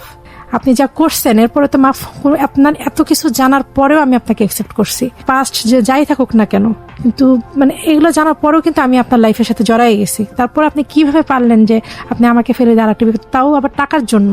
ওকে না, এটা তোমার ভুল কথা, এটা তুমি ভুল শুনছো। আমি কিসের ভুল? কোনো ভুলই না, তুমি টাকার জন্য বিয়ে করো নাই? বলকে হ্যাঁ আমার ওই সময় টাকা দরকার ছিল। আমি হ্যাঁ, তার বলে তুমি বিয়ে করলা? বলকে না, ওরা আমাকে জাদুটোনা করছে, মানে ওই মেয়ের পক্ষ ওকে নাকি জাদু টোনা করছে। বলকে আমার দুল্লা ভাইকে আমি যখন তোমার কথা বলছি সে আর তারা এটা মানতে পারে নাই, এবং তারা না মানার পরে তারা আমাকে কি কি যেন খাওয়াইছে, সেটা খাওয়ার পরে আমার ব্রেন আর আমার সাথে ছিল না। তখন তারেকের সঙ্গে আপনার বিয়ে হওয়ার কত দিন অতিবাহিত হয়েছে? কয় মাস? 1 মাস। 1 মাস। হ্যাঁ। তারেকের সঙ্গে আপনার সম্পর্কটা কেমন ছিল এই সময়টাতে? না যখন নতুন একটা মানুষ জীবনে এসছে, ফোকাসটা তার দিকেই থাকার কথা। হ্যাঁ। মেয়েদের জন্য বা যার জন্যই বলি না কেন, অফকোর্স মেয়েদের জন্য বিষয়টা বেশি স্পেশাল। একটা বিয়ে, একটা মানুষকে নিজের জীবনে নিয়ে আসা, সংসার শুরু করা, সেই স্বপ্নের মধ্যে থাকা কিংবা স্টার্টিং পিরিয়ডে থাকা, এটা নিঃসন্দেহে অনেক বড় একটা ভালোবাসার জায়গা এবং একই সাথে চ্যালেঞ্জ। ওই জিনিসগুলোর দিকে আপনার ফোকাসটা কেমন ছিল? নাকি আপনি তখনও তারে কিভাবে রিসিভ করে উঠতে পারেননি? প্রথম পারি নাই। তখনও পারেননি ওইভাবে? আচ্ছা, এই পয়েন্টগুলো খুব জটিল। হ্যাঁ, তারেক কি আপনাকে রিসিভ করতে পেরেছিল ওই সময়টা ইনিশিয়াল স্টেজে, নাকি ঠিক আছে বিয়ে করেছি তারপরে দুজনের মতো? না না না, সে রিসিভ করেছে। সে রিসিভ করেছিল ইনিশিয়াল স্টেজে? সে তার মার কথা মতো বাধ্যগত ছেলে, সে মানে ওয়াইফের প্রতি যা যা করা দরকার সে করেছে। Okay fine. তো তারপরে আপনি জীবনের সঙ্গে কথা বলেন? হ্যাঁ, আমি তখন জীবনের, এটা রিস্কি ছিল না ওই সময়টাতে? ছিল, ভাবির বাসায় ছিল তো ফোনটা, তো ভাবির বাসায় কথা বলতাম। ঠিক আছে, তারপর? আমার বাসায় ফোন দিত না, ভাবির বাসায় ফোন দিত সে। ঠিক আছে, তো আপনি কথা বললেন, কথা বলার পরে সে কি রিপ্লাই দিল? হ্যাঁ, সে দিল যে হ্যাঁ জাদুটোনা করেছে। সে তখন তার নিজের আয়ত্ত ছিল না, তার মধ্যে এগুলো কোনো হুঁশ জ্ঞান ছিল না, যার জন্য সে কিভাবে বিয়ে হয়েছে সেটা সে জানে না। তখন আমরা যে এগুলো ফালতু কথা বন্ধ করে, জাদুটোনা এসব বলতে কিছু নাই, তুমি যত যাই বলো না কেন এগুলো কিছু না, তুমি বিয়ে করছো এটাই ইম্পর্টেন্ট, এটা সত্যি কথা স্বীকার করো। আমিও বিয়ে করছি। কয় না তুমি বিয়ে করো না। আমি কে বলছি আমি বিয়ে করিনি? অবশ্যই আমি বিয়ে করছি। না তুমি বিয়ে করতেই পারো না আমাকে ছাড়া। আমি কেন করতে পারি না? আমার কি লাইফ নাই? আমি কি সারা জীবন ওয়েট করে যাবো তোমার জন্য? তারপরে আমি বললাম যে কেন বিয়ে করতে পারবো না? তুমি যদি করতে পারো তাহলে আমি কেন পারবো না? আমিও বিয়ে করেছি। বললো যে না, আমার তো সিচুয়েশন ছিল না আমার হাতেও, আমি তো বাধ্য ছিলাম। আমি না, আমারও বিয়ে হয়ে গেছে, তুমি আমাকে কন্ট্যাক্ট করবা না, ভাবির বাসা কখনো ফোন দিবা না। ওকে। বললো যে না আমি ফোন দিব, কন্ট্যাক্টও করবো। এটা কেমন ধরনের কথা? আমি তো ফোনে আসবো না। তো বলছে না প্লিজ তুমি এমন করো না, এতটা নিষ্ঠুর হইও না আমার প্রতি। আমি তোমাকেই অনেক ভালোবাসি, তোমাকেই অনেক চাই, তুমি একটু বোঝার চেষ্টা করো। এখন তো বুঝে লাভ নাই, আমার তো বিয়ে হয়ে গেছে। বলছে যে না তোমার বিয়ে হলো, আমি ওটা মানি না, ওটা বাদ। আমি বলছি কি বাদ? তার সাথে আমার বিয়ে হয়ে গেছে, 2 দিন পরে আমি তার সংসারে চলে যাব। আসলে ওই যে বলেছিলাম না যে মানে ওর কথা শুনলে আমি একদম মানে দিশেহারা হয়ে যাই। তখন মনে হয় যে ও যা বলবে সেটাই মনে হয় আমার জন্য সবচেয়ে ঠিক।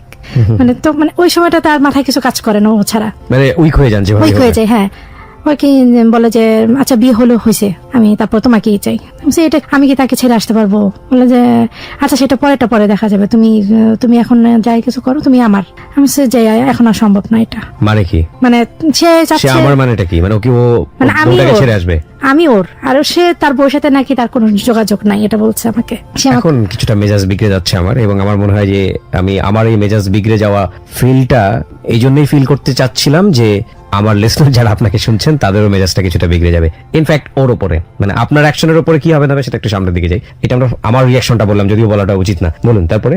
কারণ বললাম যে তোমার ওয়াইফ তো আছে, আমার নালে তোমার ওয়াইফের কি হবে? তুমি একটা মেয়ের জীবন নষ্ট করে দিবা, আর আমি একটা মেয়ে হয়ে তোমার সংসার কিভাবে ভাঙবো? বলে কি এটা তো কোনো সংসার না, তারা আমাকে জাদু টোনা করে বিয়ে দিছে, সে বিয়ে তো আমি মানি না। এখন আমার মাথা ঠিক হয়েছে, এখন আমি সব বুঝি, ওই বিয়ে আমি মানি না, তাই ওকে আমি ডিভোর্স দিয়ে দিব। মানে এগুলো নিয়ে আর তার সাথে আমি আর কোনো কথা বলতে চাচ্ছিলাম না ওই সময়। আর আচ্ছা, মানে আর রুচি হচ্ছিল না, যে হয়তো এগুলোও একটা মিথ্যা ওই সময় আমার কাছে মনে হচ্ছিল, কিন্তু তারপরেও কেন জানি উইক হয়ে যাচ্ছি। তো বললাম যে না প্লিজ এখন আর ফোন টোন দিও না, এখন আমার বাসায় অনেক গেস্ট। এটা বলে আমি রাগ করে ফোনটা রেখে দিই, আর ফোন ধরি না। এরপরে যাই হোক আমার বিয়ের অনুষ্ঠান হয়ে যায়, আমাকে মানে শ্বশুর বাড়িতে পাঠিয়ে দেওয়া হয়। আমার শ্বশুর বাড়িটা ছিল অনেক গ্রামে, শুধু কারেন্ট গেছে, কিন্তু কোনো মানে বাহ্যিক আর কোনো সুযোগ সুবিধার মতো ওখানে কিছু ছিল না। তো আমি যেহেতু সারা জীবন ঢাকায় মানুষ, সবকিছু ঢাকায়, তো স্বাভাবিক মতো ওই গ্রামে গিয়ে একটু অসুবিধা হচ্ছিল। মানে গ্রামের পরিবেশটা তো একটু অন্যরকম, বউরা তো সহজে বের হতে পারে না, বারান্দাও দাঁড়াতে পারে না। হয়তো সে আমার খালা হইতে পারে, সে আমাকে অনেক ভালোবাসে, কিন্তু মানে এই রেস্ট্রিকশন গুলা মানে আমার জন্য ছিল তাদের, যে বউ ওখানকার সামাজিকতাটা রক্ষা করো। হ্যাঁ, মানে এগুলো এটা উচিত। আমার মনে হয় কি যেখানকার যে কালচারটা সেটাকে অ্যাডপ্ট করাটা উচিত। সেটা যুক্তিযুক্ত কিনা অন্যায় সেটা নিয়ে অবশ্যই প্রশ্ন থাকতে পারে, কিন্তু ওই কমিউনিটির মানুষদের সাথে মিশে যাওয়ার জন্য প্রাথমিক পর্যায়ে হলেও ওদের কালচারটা মেইনটেইন করাটা উচিত। কিন্তু আমার সাথে সবার খুব সম্পর্ক ভালো ছিল, মানে আমি মানে মিশে যেতে পারি সবার খুব সাথে। স্বাভাবিকভাবে একটা মেয়ে যে শহরে বড় হয়েছে, শহরের জীবনে অভ্যস্ত, সেই মানুষটা গ্রামে গিয়ে খুব সহজে মানিয়ে নেওয়া, হ্যাঁ, এটাই মিশে যাওয়া একটু খুব প্রথম ডিফিকাল্ট। point। তারপরে যেখানে আমার ঢাকায় যেরকম আমার ঘরে টিভি আছে, সেখানে টিভি নাই, একটা গান শোনার মতো একটা ক্যাসেট প্লেয়ারও নাই। ও মানে সময় কাটাবো যে সেটাও না, আমার হাজবেন্ডও আমার সাথে থাকতো না, সে ঢাকায় থাকতো, আমি গ্রামে থাকতাম। ডিফিকাল্ট, খুবই ডিফিকাল্ট। হ্যাঁ, তো ওইভাবে আমার সময়টা পাস হতো না। তারপরে ওদের তো গ্যাসের লাইন ছিল না, খড়ি চুলায় রান্না ছিল। তিনি বললাম আমার খালা যে আমার ননদ মানে আমার কাজিনের পরীক্ষা, তা বলে যে তুমি একটু আজকে ভাত রান্না করো। তারপরে আমি তো ভাত রান্না করবো, আমি তো চুলে জাল দিতে পারি না, পাতা দিয়ে জাল দেয় তো ওইটা আমি পারি না, আর দিতে গেলেও নিভে যায়। তার মানে আমি তো জাল দিতে পারি না। তো বলছে না পারবা, চেষ্টা করো, চেষ্টা করতে করতে পারবা। তো দেখ অনেক কষ্ট আর কি দিলাম ঠিকই, কিন্তু কিছু হইলো না। পরে আমার কাজিনী এসে আমাকে হেল্প করলো, যে ভাবি তুমি পারবা না, আমি হেল্প করতেছি। এখন আমার খালু যিনি ছিলেন উনি মারা গেছেন এখন, তখন বললো যে বউ তুমি একটু রান্না করো, তোমার হাতের একটু রান্না খাই। তখন আমি আমার ননদকে বললাম যে তুমি জাল দিবে, আমি রান্না করবো। তখন মানে ওরা জাল দিয়ে দিত আর আমি রান্না করতাম। তখন ওইভাবে একদিন রান্না করে খাওয়ালাম আর কি। আর ওদের ফ্যামিলিটা আসলে অনেক বড় ছিল, আর্থিক সচ্ছলতা ছিল না ওদের। 9টা ভাই বোনই, একটা ভাইয়ের উপরে ডিপেন্ডেন্ট পড়াশোনা। আর আমার হাজবেন্ড খুব বেশি একটা টাকা বেতন পেত না, পার্ট টাইম মিলে 5000 টাকা বেতন আসতো।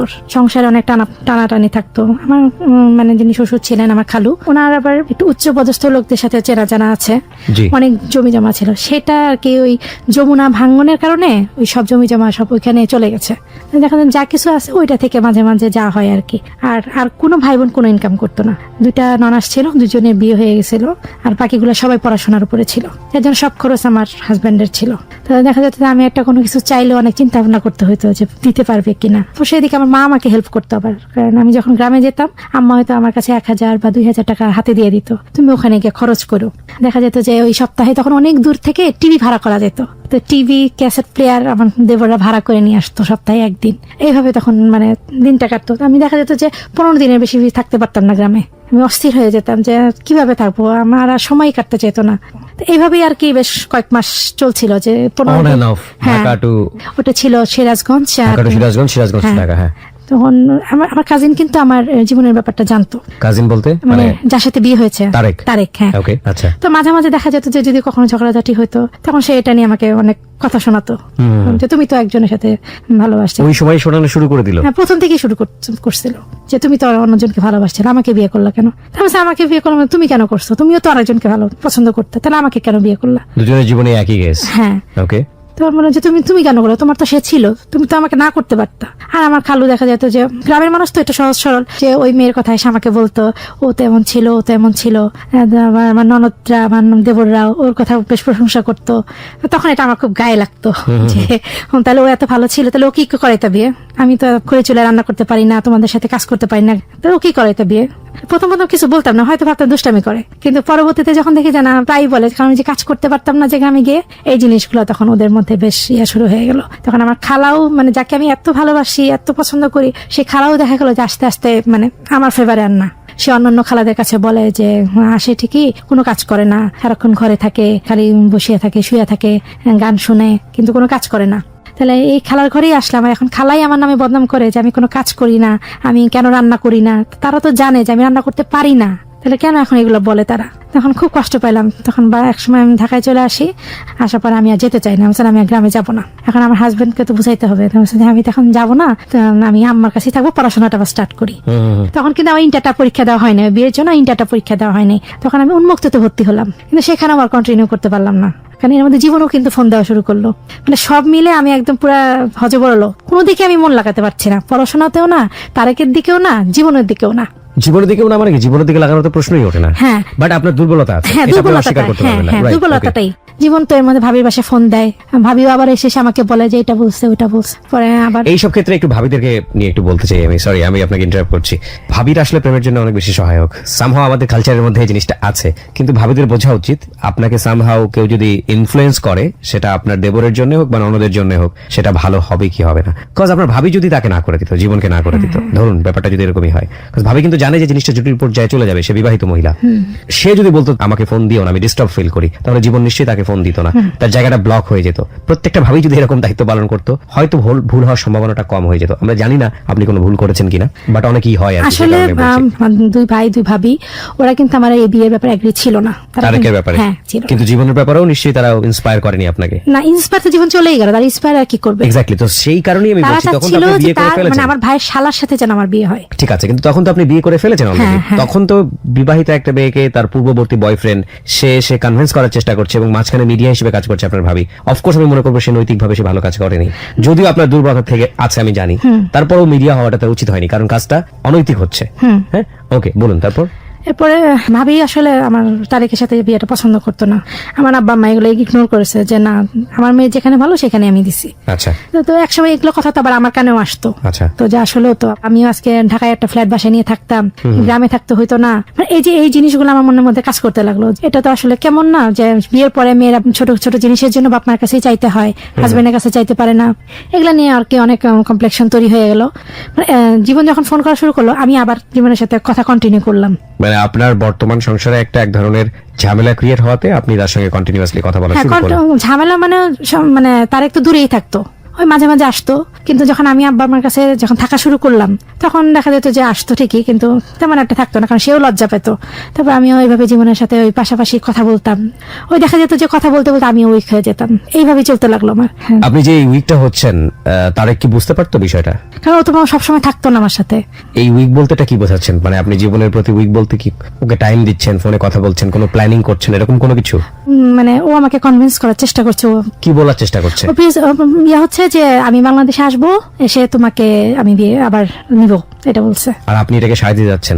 আমি তখনও সাই দেই না, বুঝতে না, এটা সম্ভব। আপনি কনফিউজ? হ্যাঁ, আমি কনফিউজড। কি রেজাল্ট দাঁড়ায় বলেন তারপরে? এর মধ্যে একদিন জীবনের সাথে আমার বেশ অনেক কথা কাটাকাটি হয় কোন একটা কারণে। তখন মনে হয় যে না, এখন আর ওর সাথে মানে রিলেশন রাখাটা ঠিক হবে না, ফোনেও রাখাটা ঠিক হবে না, যা হয়েছে হয়েছে, দূরে থাকে, দূরেই ভালো। কেন জানি নিজের অনেক গিলটি ফিল হচ্ছিল, তারে আমি কয়েকদিন তারিখে ঠকাইছি। সে আমার হাজবেন্ড, আমি তাকে রেখে আমি ওর সাথে কথা বলছি, এটা তো ঠিক হয়নি। তখন আমি এক পর্যায়ে আমি তারেককে সব বলে দিই যে ফোন করে আমি সে কথা বলছিলাম। তারেককে বলেন আপনি? তারেককে এটা বলে দিই। মানে কোনো প্রেক্ষাপটে বলেন নাকি মনে হলো যে বলার প্রয়োজন আসলে? না, আমার মনে হলো যে এটা ঠিক হচ্ছে না, তারেকের প্রতি এটা অন্যায় হচ্ছে, আমি তাকে ঠকাচ্ছি, কারণ আমি জীবনের সাথে কথা বলছি। তো আপনি বলে কি বললেন? আমি সরি, বলাটা উচিত হয়নি, এরকম কিছু? এটা জীবনের সাথে আপনার গন্ডগোল হলো বলেই আপনি বললেন, না হলে বলতেন না? না। এই যে একটা বিষয়, মানে আমাদের মনটা যে এত বেশি পরিমাণে আমাদেরকে নিয়ন্ত্রণ করে, আমরা যে মনকে নিয়ন্ত্রণ করতে পারি না। দেখুন, ওনার যখন ভালো সম্পর্ক জীবনের সঙ্গে, তখন কিন্তু সে তারেকের সাথে গিলটি ফিল করছে না।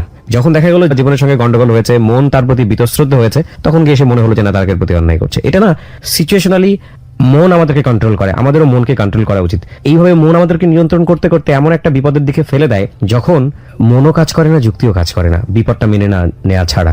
জানি না আপনার ক্ষেত্রে কি হয়েছে, বলুন তারপর। তারেক এটা স্বাভাবিকভাবে সে হাজবেন্ড সেটা মেনে নিতে পারে না। অফকোর্স, আর 10টা ছেলে যেটা হবে ওর ক্ষেত্রে সেটাই হ্যাঁ হয়েছে। সেটাই, অনেক চিল্লাচিল্লি করে, পুরা বাসার মানুষ জানাজানি হয়ে যায়, পরে সে এক পর্যায়ে বাসা থেকে বের হয়ে যায়। ঢাকাতে? হ্যাঁ আপনাদের বাড়িতে? আমাদের বাসায়। হ্যাঁ। পরে মানে সে তার মেসে চলে যায়। তখন আমার ছোট খালু ছিলেন আর কি, উনি সিরাজগঞ্জ থেকে আসলেন, মানে উনি আমার উকিল বাবা ছিলেন, তো তারেক আবার ওনাকে সব বলছে। পরে বললাম যে খালু এটা হয়েছে, বলে যে কেন এটা করতে গেছো? খালু আসলে আমি ওর প্রতি উইক হয়ে গেছিলাম, আমি পারছিলাম না। এরপরে খালু বললো যে আসলে তুমি সারাদিন বাসায় থাকো, এখন এইভাবে একা থাকলে তো স্বাভাবিক এগুলো উল্টাপাল্টা মাথায় ঢুকবেই, তোমার এখন সংসারের ভিতরে ঢুকে যাওয়া উচিত। তখন খালু সলিউশন দিল যে তুমি আর জীবনের সাথে কন্ট্যাক্ট করবা না। আব্বা আমাকে বললো যে ওকে একটা আলাদা বাসা নিয়ে দেন, ও যখন নিজের সংসারের ভিতর থাকবে, নিজের কাজকর্ম করবে, তখন বিজি থাকবে। আম্মাও বললো যে তুমি এটা ঠিক করো নাই। তখন আমি আর এগুলো নিয়ে কোনো কথা বলি নাই। তারেককেও সবাই বুঝায় টুঝায় পরে আনছে, আমিও তখন তারেককে সরি বলছি। তখন আমি আলাদা বাসা নিয়ে নিই উত্তরাতে, এক পুরা সাইড ওয়াল, উপরে একটা টিনের ঘর, নতুন সংসার, যেটা আমাদের 2 রুম। তারেকের সঙ্গে? হ্যাঁ, পুরো পেমেন্ট আমার আব্বাই করে, মানে বাসা ভাড়া, বাজার খরচ আব্বাই দেয় তখন। আচ্ছা। কারণ তারেকের অ্যাবিলিটি নাই। তবে ওখানে বেশ ভালোই চলতে লাগলো আমাদের সংসার, বেশ ভালোই। আমাদের 2000-এ বিয়ে হয় আমার তারেকের সাথে, এর মধ্যে 1 বছর হয়েও যায়। 2002-এ একদিন আমার এক বান্ধবী ছিলেন, ওর কাছে জীবন ফোন করে। এর মধ্যে কিন্তু আমার সাথে অনেকদিন জীবনের কন্ট্যাক্ট নাই, সংসার ভালো চলছে? হ্যাঁ চলছে। তখন বান্ধবী আমাকে ফোন করে বলে যে ওরকম তো তোর সাথে কথা বলতে চাই। আমি কেন, ও তো উল্টাপাল্টা কথা বলে, আমি ওর সাথে কেন কথা বলবো, এখন আর এগুলো করবো না। যখন ও আমার বান্ধবী ওকে না করে দেয়, কিন্তু তারপরে ও মানে না। ও কিভাবে আমার বাসার ফোন নাম্বারটাও পেয়ে যায়। পরে আমার বাসার নাম্বারটা তে ও একদিন ফোন করে, ফোনটা আমি ধরি, তখন আবার শুরু হলো। না তুমি তো এগুলো বললো আমাকে, তুমি বললো যে আমি লোভী নাই। আপনি ইকুয়েশন গুলো যাচ্ছেন কেন? আপনি সঙ্গে সঙ্গে উচিত ছিল ওকে ব্লক করে দেয়া, যেহেতু আপনি ভালো আছেন তারকের সঙ্গে, কেন সেটা করছিলেন না? মানে আমি ওকে ভুলতেই পারছিলাম না, আমি ওকে উইকনেসটা আমার এত বেশি যে ও ফোন করলে আমি মনে হলো যে আমি শেষ, ওইখানেই শেষ হয়ে যেতাম। ওকে, বলেন তারপর। আবার এইভাবেই কথা, আবার ওই কথা শুরু হলো? হ্যাঁ আবার কথা শুরু হলো। আবার ওই সুখের সংসারে অঘটন ঢুকলো। কিন্তু একটা জিনিস এখানে মনে রাখবেন যে আজকে রিদিকে অনেকেই জাজ করছেন, বিশেষ করে ফেসবুকে আমি দেখতে পাচ্ছি অনেক কমেন্টস আসছে যেখানে রিদিকে গালমন্দ করা হচ্ছে, বকা দেওয়া হচ্ছে, ভুলের কথা বলা হচ্ছে। ও কিন্তু ওর ভুলটা জেনে এখানে এসেছে। এই রিদি কিন্তু সমাজে একটা রিদি না, এরকম অসংখ্য রিদি হয়তোবা আছেন যাদেরকে সচেতন করার জন্য আমাদের আজকের এই গল্প। সুতরাং গেস্টকে গালমন্দ করা, গেস্টকে বোকা বলা, এটা আমাদের অনুষ্ঠানের উদ্দেশ্য নয়। আমাদের উদ্দেশ্য হচ্ছে তাকে শুনে আপনি নিজে সতর্ক হন। ওকে, বলেন তারপর। এরপরে কলিং কার্ড গুলো পাওয়া যেত বাইরে ফোন করার জন্য। তখন আমি কলিং কার্ড দিয়ে কথা বলা শুরু করলাম, মানে বাইরে ফোন ফ্যাক্সের দোকান থেকে। এবং তখন থেকে আমাদের প্ল্যান শুরু হলো যে ও দেশে আসবে, আমি ওকে বিয়ে করবো। আপনি রাজি হয়ে গেলেন? হ্যাঁ, আমিও রাজি হয়ে গেলাম। তারেকের দোষটা কি ছিল? তার কোনো দোষ ছিল না। আপনি আবার বলেন লাইনটা। তার কোনো দোষ ছিল না। এক্স্যাক্টলি, এই লাইনটা 2 বার আপনার মুখ থেকে উচ্চারিত হয়েছে, এটা আমার ভালো লেগেছে মনের মধ্যে। চাও তাহলে আমি আছি। তো বললো যে না, আমি তো চাই তুমি থাকো। তার মানে যে তাহলে কি করবো? তো বললো যে ঠিক আছে, তাহলে তুমি তারিখে ডিভোর্স দাও। আচ্ছা। তার মানে যে এখন তো ফ্যামিলিতে ডিভোর্সের কথা বললে তো দিবে না। এর মধ্যে তারিখের সাথে আমার মানে স্মুথলি চলছিল, যে তানাশ মানুষ যেটা সংসারে হয়, ঝগড়াঝাটি তো লাগবেই, ছিলই সেটা টুকটাক যেটা হয়। হ্যাঁ, মানে যেহেতু তার ওরকম কোন অ্যাবিলিটি ছিল না, তো যে এগুলো নিয়ে বেশিরভাগ লাগতো, ঝগড়াঝাটিটা হতো। মানে টাকা পয়সা তো সব বাবা মাই দিচ্ছে আমার, সে তো কিছু করছে না, প্রবলেম গুলো এগুলো নিয়েই হতো বেশি। ওর সাথে তখন আমি মানে বেশ জীবন আসার পরে আমার গ্যাপ হয়ে গেল, মানে ফিজিক্যাল রিলেশন হতো না। এই গ্যাপটা কেন হলো? এই গ্যাপটা মানে ওই দেখা যেত যে যখন ঝগড়া লাগতো তখন এমনিতেই তো হাজব্যান্ড ওয়াইফ গ্যাপ হয়ে যেত, দেখা যেত জীবন আসার পরে এই গ্যাপটা আর একটু দূরে হয়ে গেল। এটা আপনার সাইড থেকে হচ্ছিল নাকি তারকের সাইড থেকে? দুইজনই। ওকে। কারণ ঝগড়া লাগতো যখন সেও কাছে থাকতো না, অন্য রুমে থাকতো, বা আমি নিচে ঘুমাইতাম বা সে খাটে ঘুমাতো, এরকম আর কি। তো কিন্তু পরে আমি বলছি যে দেখো এইভাবে তো সম্ভব না, তুমি আমাকে ডিভোর্স দিয়ে দাও। আপনি বললেন? আমি বললাম যে আমি তোমার সাথে থাকতে পারতেছি না, তোমার সাথে আমার অ্যাডজাস্ট হয় না। তখন সে ভাবলো যে আমি দুষ্টামি করতেছি। তুমি কি পাগল হয়ে গেলা? আমি পাগল কিসের, আমি তোমার সাথে থাকতে পারতেছি না, তোমার আমার ভালো লাগতেছে না, আশ্চর্য তো। এখন আমি ডিভোর্স চাই, আমি তোমার সাথে থাকবো না। এটা তো বেসিক্যালি জীবনের কারণেই আপনি বলছেন। হ্যাঁ, কিন্তু তারেক রাজি হয় না। সে আমার আম্মাকে বলে দেয় কথাটা। তা আমার বলে যে এমন কি হয়েছে যে একটা ডিভোর্সের কথা উঠতেছে। আম্মা অনেক বকাঝকা, অনেক গালিগালাজ করলো। এর মধ্যে পরে জীবনের সাথে সব ঠিকঠাক হয়ে গেল যে না, আমি ওর কাছে চলে যাবো। জীবন বলেছে ঠিক আছে তুমি কোর্টে আসো। আমি তখন জানি না কোর্ট কোথায়, পুরান ঢাকা সম্ভবত, ওইখানে একটা কোথাও একটা অ্যাডভোকেটের কাছে আমাকে নিয়ে গেছিল। গেলাম, ওখানে যাওয়ার পর বলতেছে যে তুমি আগে তারিখে ডিভোর্স দাও, তারিখে ডিভোর্স না দিলে তুমি আমাকে বিয়ে করতে পারবা না। তখন আমি ঠিক আছে। তখন আমি ওই সময় পেপারসে তারিখে ডিভোর্স দিই। তখনই জীবনকে বিয়ে করি, ওই সময়ই করি বিয়ে। ওই সময় ডিভোর্স দিয়ে আপনি ওই সময় বিয়ে করেন? হ্যাঁ। এটা তো বোধহয় নিয়মগতভাবে করাও যাবে না। হ্যাঁ, ওই সময় এটা জানতাম না যে ডিভোর্সের পরে 3 মাস যে ওয়েট করতে হয়, তারপরে এটা কার্যকর হয় ডিভোর্সটা, তারপরে বিয়ে করতে হয়, এটা জানতাম না। মানে তখন জীবন আমাকে যা বুঝাচ্ছে আমি তাই বুঝতেছি, যে বুঝতে না এইভাবে করা যায়। এবং আপনি যে ডিভোর্সটা দিলেন, আপনি আপনার ফ্যামিলি কারোর সঙ্গে কাউন্সিলিং না করেন? না না, কারোর সাথেই না। দিয়ে দিলাম। একবার আপনার চিন্তা হয় না যে আপনি যেহেতু অ্যাডাপ্টেড, যেহেতু আপনি বলছিলেন যে আপনি ইনসিকিউরড, সুতরাং এই বিষয়গুলো নিয়ে ভবিষ্যতে কোনো প্রবলেম হলে আপনার ফ্যামিলি থেকে আপনাকে অ্যাকসেপ্ট করবে কিনা, এইগুলো চিন্তা আপনার হয়নি? মানুষ ইমোশনাল লেভেল থেকে কত পরিমাণ ইমোশন হতে পারে, একের পর এক বিভিন্ন রকমের কনফিউশন ক্রিয়েট হচ্ছে জীবনের সাথে, বড় বড় স্টেজের কনফিউশন, যে ছেলেটাকে আসলে জীবনে নেয়া রাখা যায় কিনা। তারপরেও উনি অন্ধের মতো সেই ছেলেটাকে লাভ করে যাচ্ছেন। এটা লাভ বলবো না ইমোশনাল ব্লাইন্ড বলবো, আমি ঠিক জানি না। ওকে, আপনি বিয়ে করলেন? হ্যাঁ, তারপর? হ্যাঁ, ওই মুহূর্তে বিয়ে করলাম। ও বললো যে তুমি তোমার বাসায় চলে যাও, আমি আমার বাসায় চলে যাই। বললাম যে ঠিক আছে। বাসা বলতে আপনি কোথায় যাবেন? আপনার বাসা তো আপনার হাজবেন্ডের সঙ্গে। হ্যাঁ, ওইখানেই। ও ওখানে আমাকে পাঠিয়ে দিল আবার। তো বলেছে তুমি ওখানে যাও, কিন্তু তোমার হাজবেন্ডের সাথে কিন্তু এখন তোমার কোনো রকম কোনো ফিজিক্যাল রিলেশনে থাকা যাবে না, কারণ তুমি এখন আমার বউ। তো বললাম যে না, এরকম হবে না, কারণ আমি না চাইলে তো সে পারবে না, সমস্যা নেই। তো বললো যে ঠিক আছে। ও আমাকে ওইভাবে পাঠিয়ে দিল। ওকে। তো অবভিয়াসলি তারেক আমার হাজবেন্ড, সে তো চাইবে আমার কাছে আসতে। তখন তো সে জানেন আপনি তাকে ডিভোর্স না দিয়েছেন? না না না, স্বাভাবিক মতো সে আমার কাছে আসতে চাইবে, কিন্তু আমি তো তাকে কাছে আসতে দিচ্ছি না, কারণ তখন আমার মাথায় তো একটাই যে আমি তো এখন জীবনের বউ, আমি তোকে ডিভোর্স দিয়ে দিচ্ছি। মানে এরকম 2 রাত গেল, মানে অনেক কষ্টে নিজেকে সেভ করলাম। পরে আমি এরপরে জীবনকে ফোন করি যে এইভাবে তো হবে না, সে তো হাজবেন্ড, সে তো জানে না যে ডিভোর্স দিচ্ছি, সে তো আসতেই চাইবে। তোমার জীবন বলে এক কাজ করো, তাহলে তুমি বাসা থেকে চলে আসো, ওর সাথে থাকতে হবে না। তার মানে যে কোথায় আসবো? তো ওর এক বন্ধুর ভাইয়ের বাসা ছিল মহাখালীতে। মানে ওর কোনো বাসাও ছিল না, আপনি এটা জানতেনও না? না জেনেই বিয়ে করেছেন? হ্যাঁ। ওকে, বলেন তারপর? এরপরে সে ওই বন্ধুর বাসায় গিয়ে আমাকে উঠালো। তাই আমি ওখান থেকে আমরা চলে গেলাম নরসিংদী। ওর ফ্রেন্ড ছিল, ফ্রেন্ডের শ্বশুর বাড়িতে গিয়ে উঠলাম। তো যাওয়ার আগে আপনি তারকে বলে গেলেন যে আপনি তাকে? না না না, তখনও বলেননি? কিছু বলি নাই, জাস্ট বাসা থেকে বের হয়ে গেছি। ও অফিসে চলে যাওয়ার পরে আমি কাপড় গুছিয়ে বাসা তালা দিয়ে চলে গেছি। এটা আমার ফ্যামিলিও জানতো না, আমার হাজবেন্ডও জানতো না। তারেক শুধু জানতো যে কিছু হলে আমি আমার বাবার বাসায় যাই, আর আমার বাবা মা জানে যে আমি তারেকের বাসায় আসি। মানে 2 দিন এরকম কোনো খোঁজ ছিল না আমার। ওকে। পরে দেখলো তারেক দেখলো যে কি ব্যাপার, আমার 2 দিন হলো আসি না, খোঁজ নেই না। পরে সে আর কি আব্বা আম্মাকে জানায় যে মানে ও কোথায়। তো বললো যে ও তো কেন, ও তো তোমার কাছে। বললো না, আমার এখানে তো নাই, 2 দিন হলো তো নাই, আমি তো জানি আপনার ওখানে। তখন জিনিসটা ফ্লাশ হয়ে গেল যে আমি নাই। আচ্ছা। সবাই খোঁজ খবর করলো, কোথাও ছিল না। এরকম আমি প্রায় 10 দিনের মতো নরসিংদীতে ছিলাম। এর মধ্যে আমি বাসায় একবার ফোন করি। বাসা বলতে কোন বাসা? আমার আব্বার বাসায়। ওকে। পরে আমি আব্বা মাকে বলি যে আমি তারেকের সাথে থাকবো না, যদি ডিভোর্স হয় তাহলে আমি ফিরবো, নাহলে ফিরবো না। ডিভোর্স তো আপনি দিয়ে দিয়েছেন? তারাও জানে না ওই সময় যে আমি ডিভোর্স দিয়ে দিচ্ছি। আচ্ছা, আপনি ফর্মালি যদি ডিভোর্স করেন তাহলে তার কাছে কাগজ চলে আসার কথা, আপনি এটাকে নিয়ে লুকোচুরি করবেন কিভাবে?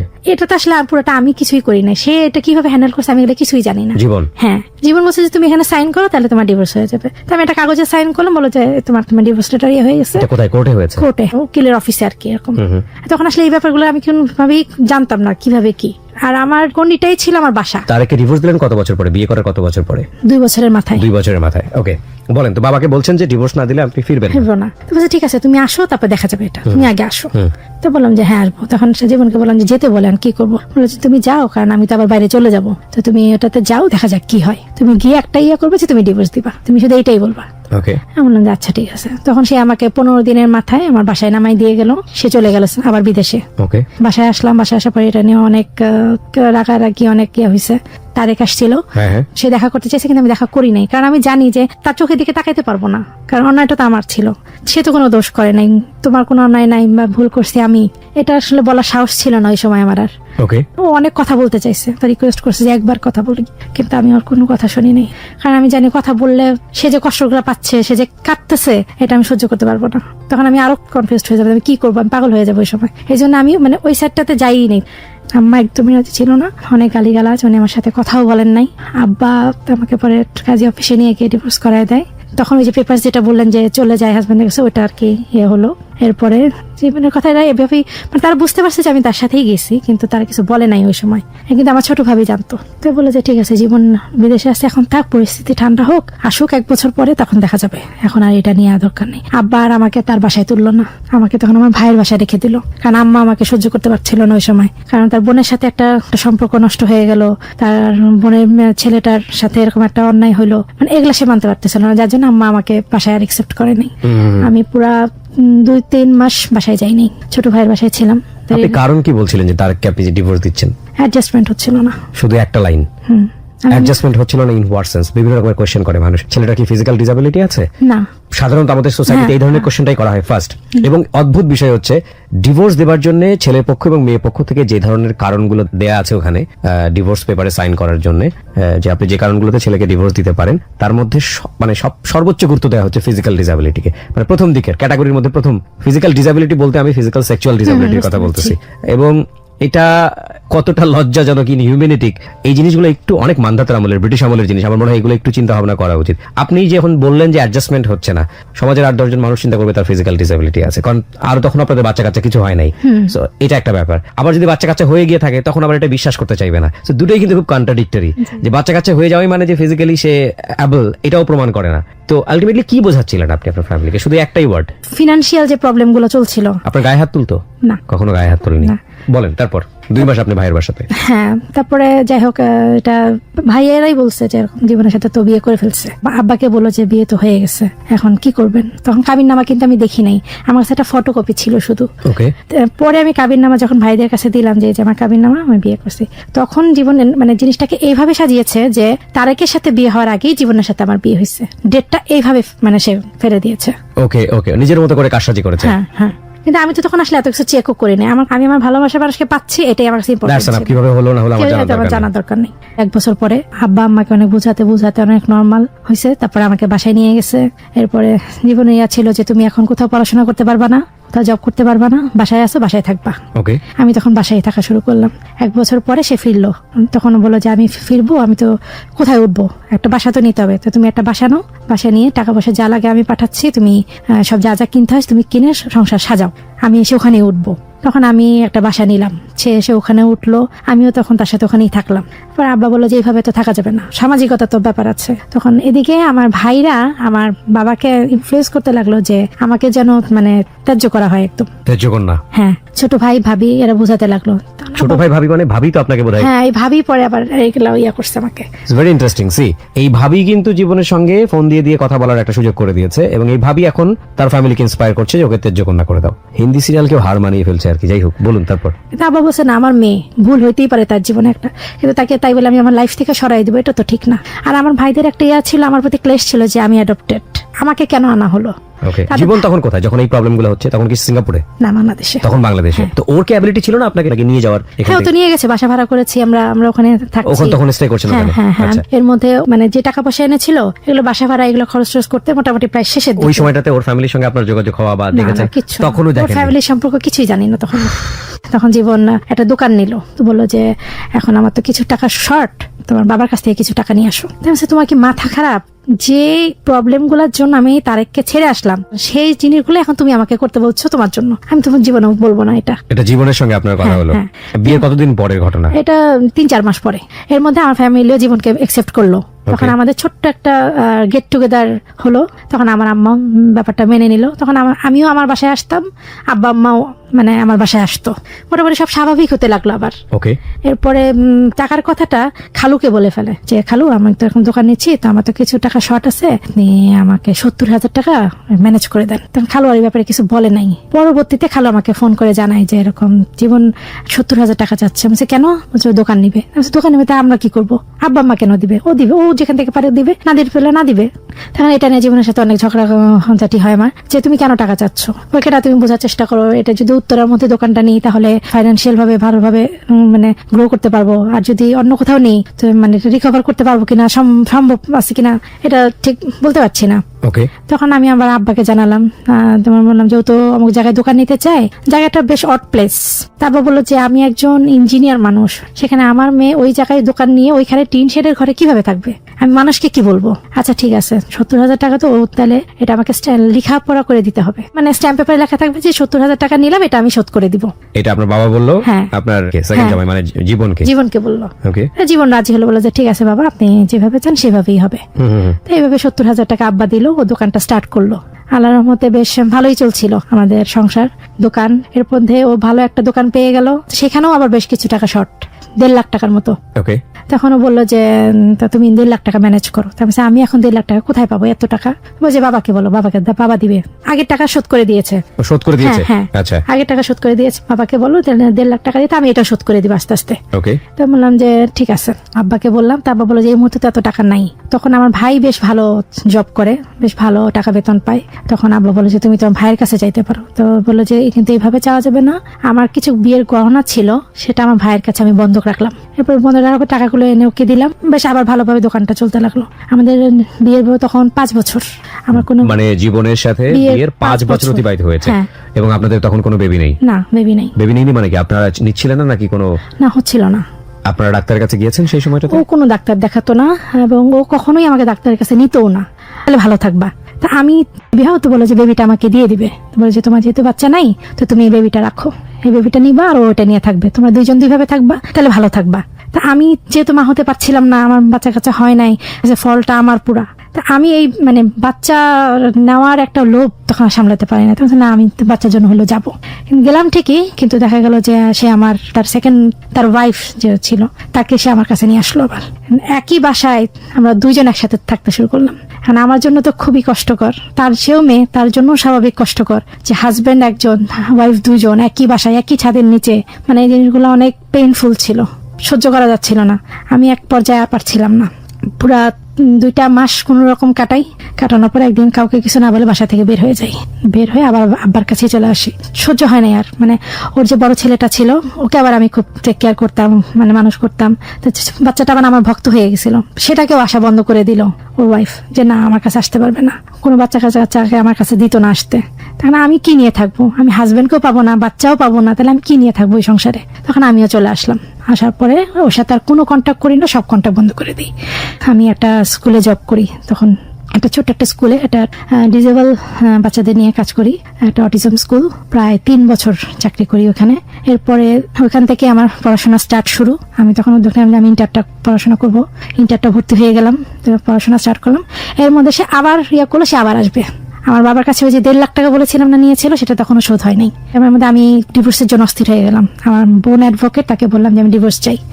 যখন তাকে ফোন দিল, বলে যে তুমি খরচ দিবা না, ভরণ পোষণ করবা না, খরচ নিবা না, আগের টাকাও শোধ করো নাই, তো তোমার তো কেস হবে। তখন সে ভয়ে আমার খোঁজ খবর না শুরু করলো। সে আবার আমার কাছে আসতে চায়, আবার সংসার শুরু করতে চায়, আবার নতুন করে সব করতে চায়। এগুলো করতে করতে সে আবার সব শুরু করলো। তখন আমার ফ্যামিলি আমাকে বাধ্য করলো যে না, এখন তোমাকে যেতে হবে, তুমি এখন যেভাবেই হোক, সম্পর্ক ডিভোর্স দেওয়া যাবে না। এক ডিভোর্স কয়বার হয়? একবার তো দিছো, আর তো দেওয়া যাবে না। তখন তারা আমাকে বাধ্য করলো যে ওর সাথে সংসার করতে হবে। এরপরে আমিও মানলাম। সংসার করার পরে না, বাবার বাসায় আসতো, একটা নিয়ম করে দেওয়া হলো যে সে সপ্তাহে 2 দিন আমার কাছে আসবে, আর বাকি দিনগুলো তার ওই ওয়াইফের সাথে থাকবে। এই নিয়মটা কে করলো? এটা আমার অ্যাডভোকেট বোন, ফ্যামিলিগত ভাবে। হ্যাঁ, ফ্যামিলিগত ভাবে এটা করে দিল।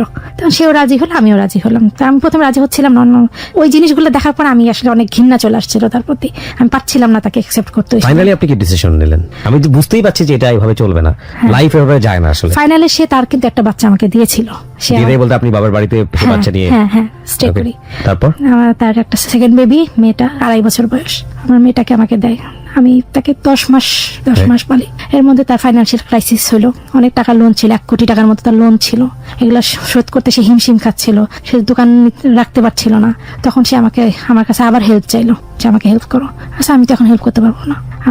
আমাদের একটা দোকান আছে, বলে ওই দোকানটা আমাকে দাও। আমি চান আমি তো এটা পারবো না, মানে এত কিছু পরে আমার বাবা এখন না তোমাকে কিছুই দিবে না, এখন যা করো তোমাকেই করতে হবে। যখন আমি না করলাম, তখন সে আবার বেঁকে গেল, বলছে তুমি যদি না দাও, তুমি সামান্য এটা দিতে পারবা না, তাহলে আমার মেয়েকে কিভাবে রাখবা? মেয়েটাকে নিয়ে গেল? হ্যাঁ, মেয়েকে নেওয়ার পরে আমি আর এটা রাখিনি, একবারই ডিভোর্স দিয়ে দিই। কত সালে দিলেন ডিভোর্সটা? 2013 সালের পরে আজকে 2017 সাল, 4 বছর অতিবাহিত হয়েছে। কি এই 4 বছরে আপনার জীবনটা কিভাবে চলে? আমি ইন্টার পাস করেছি, এখন একটা স্কুলে জব করছি, অ্যাডমিনিস্ট্রেশন আছি, আর পাশাপাশি এখন অনার্স পড়ছি, 3rd ইয়ারে আছি।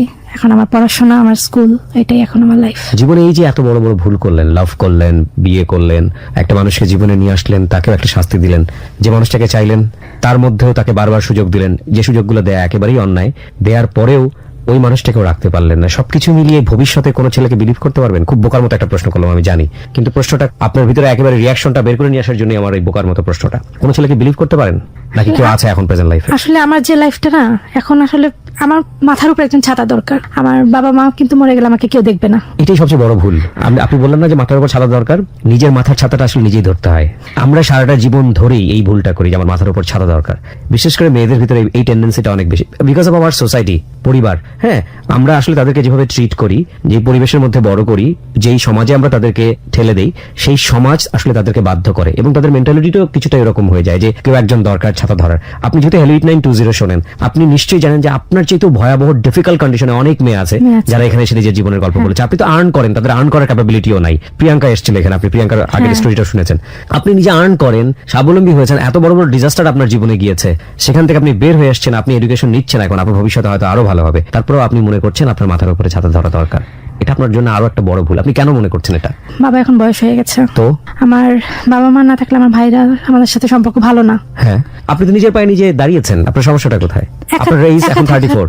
হ্যাঁ, একা থাকার একটা, হ্যাঁ আপনি বলতে পারেন যে একা থাকাটা অনেক কষ্টের, কিন্তু এই একা থাকার জায়গায় আপনি যেভাবে দোকা হচ্ছেন, সেই দোকাটাও তো আপনাকে শান্তি দেয়নি। হ্যাঁ, সো সেন্সটা ক্লিয়ার হওয়াটা খুব জরুরি। অবশ্যই আপনি একা থাকবেন না, অবশ্যই আমি সেটা সাপোর্ট করি না। যে মানুষটাকে নিবেন পার্সোনাল লাইফে, বাট এইরকম মনে করেন না যে সেই মানুষ এসে আপনার মাথার উপর ছাতা ধরবে। নিজের মাথার ছাতাটা নিজের হাতে রাখতে হয়, নইলে ছাতা তার দিকে চলে যাবে। সিম্পল ভাবে বলে দিলাম, মানে এটা আমার কাছে মনে হয়েছে, আমি বলার মতো কেউ না। I am not that kind of advising person. Husband of course হাজবেন্ডের জায়গাতে, কিন্তু অন্যান্য অনেক কিছু করেও তো এই বিষয়টা মিট আপ করা যায়, লাইক ফ্রেন্ডের সংখ্যা বাড়ানো, ফ্যামিলি মেম্বারদের সঙ্গে একটু আসলে আমার যোগাযোগ রাখা। ফ্রেন্ডের সংখ্যা খুব কম, আর আপনি চাইলে সেটা বাড়াতে পারেন। আমি পারি আপনি না, মিশেন মানুষের কেন জানি সঙ্গে। পারি না। মানুষের জীবনে না বলে কোনো কিছু নাই। আমিও অনেক বেশি কনজারভেটিভ ব্যক্তিগত জীবনে, বাট চাইলে তো খোলাসা হওয়া যায়, চাইলে তো মানুষের সঙ্গে মেশা যায়। সো একটা হ্যাপি এন্ডিং আছে আমাদের। আমি বলবো যে আপনি এত কিছুর পরেও পড়াশোনা করছেন, এত কিছুর পরে আপনি একটা জব করেন, আপনি নিজে আর্ন করেন, এটা আপনার জন্য অনেক বড় একটা পজিটিভ জিনিস। বড় পজিটিভ। এবং স্টিল আপনার বাবা আছেন, মাথার উপরে ছাতার মতোই আছেন। হ্যাঁ, আমার বাবা আমার ছাতা। এক্স্যাক্টলি। আপনার এখন এই জায়গাটাই আসা উচিত। আল্লাহ না করুক, ভালো না, কেউ না কেউ অপেক্ষা করছে হয়তোবা, কিন্তু যদি কেউ না থাকে তাহলে আপনি জানো আপনার ছাতাটা নিজেই ধরতে পারেন। হ্যাঁ, এটা ঠিক, আমি কাউকে ভরসা করতে পারি না।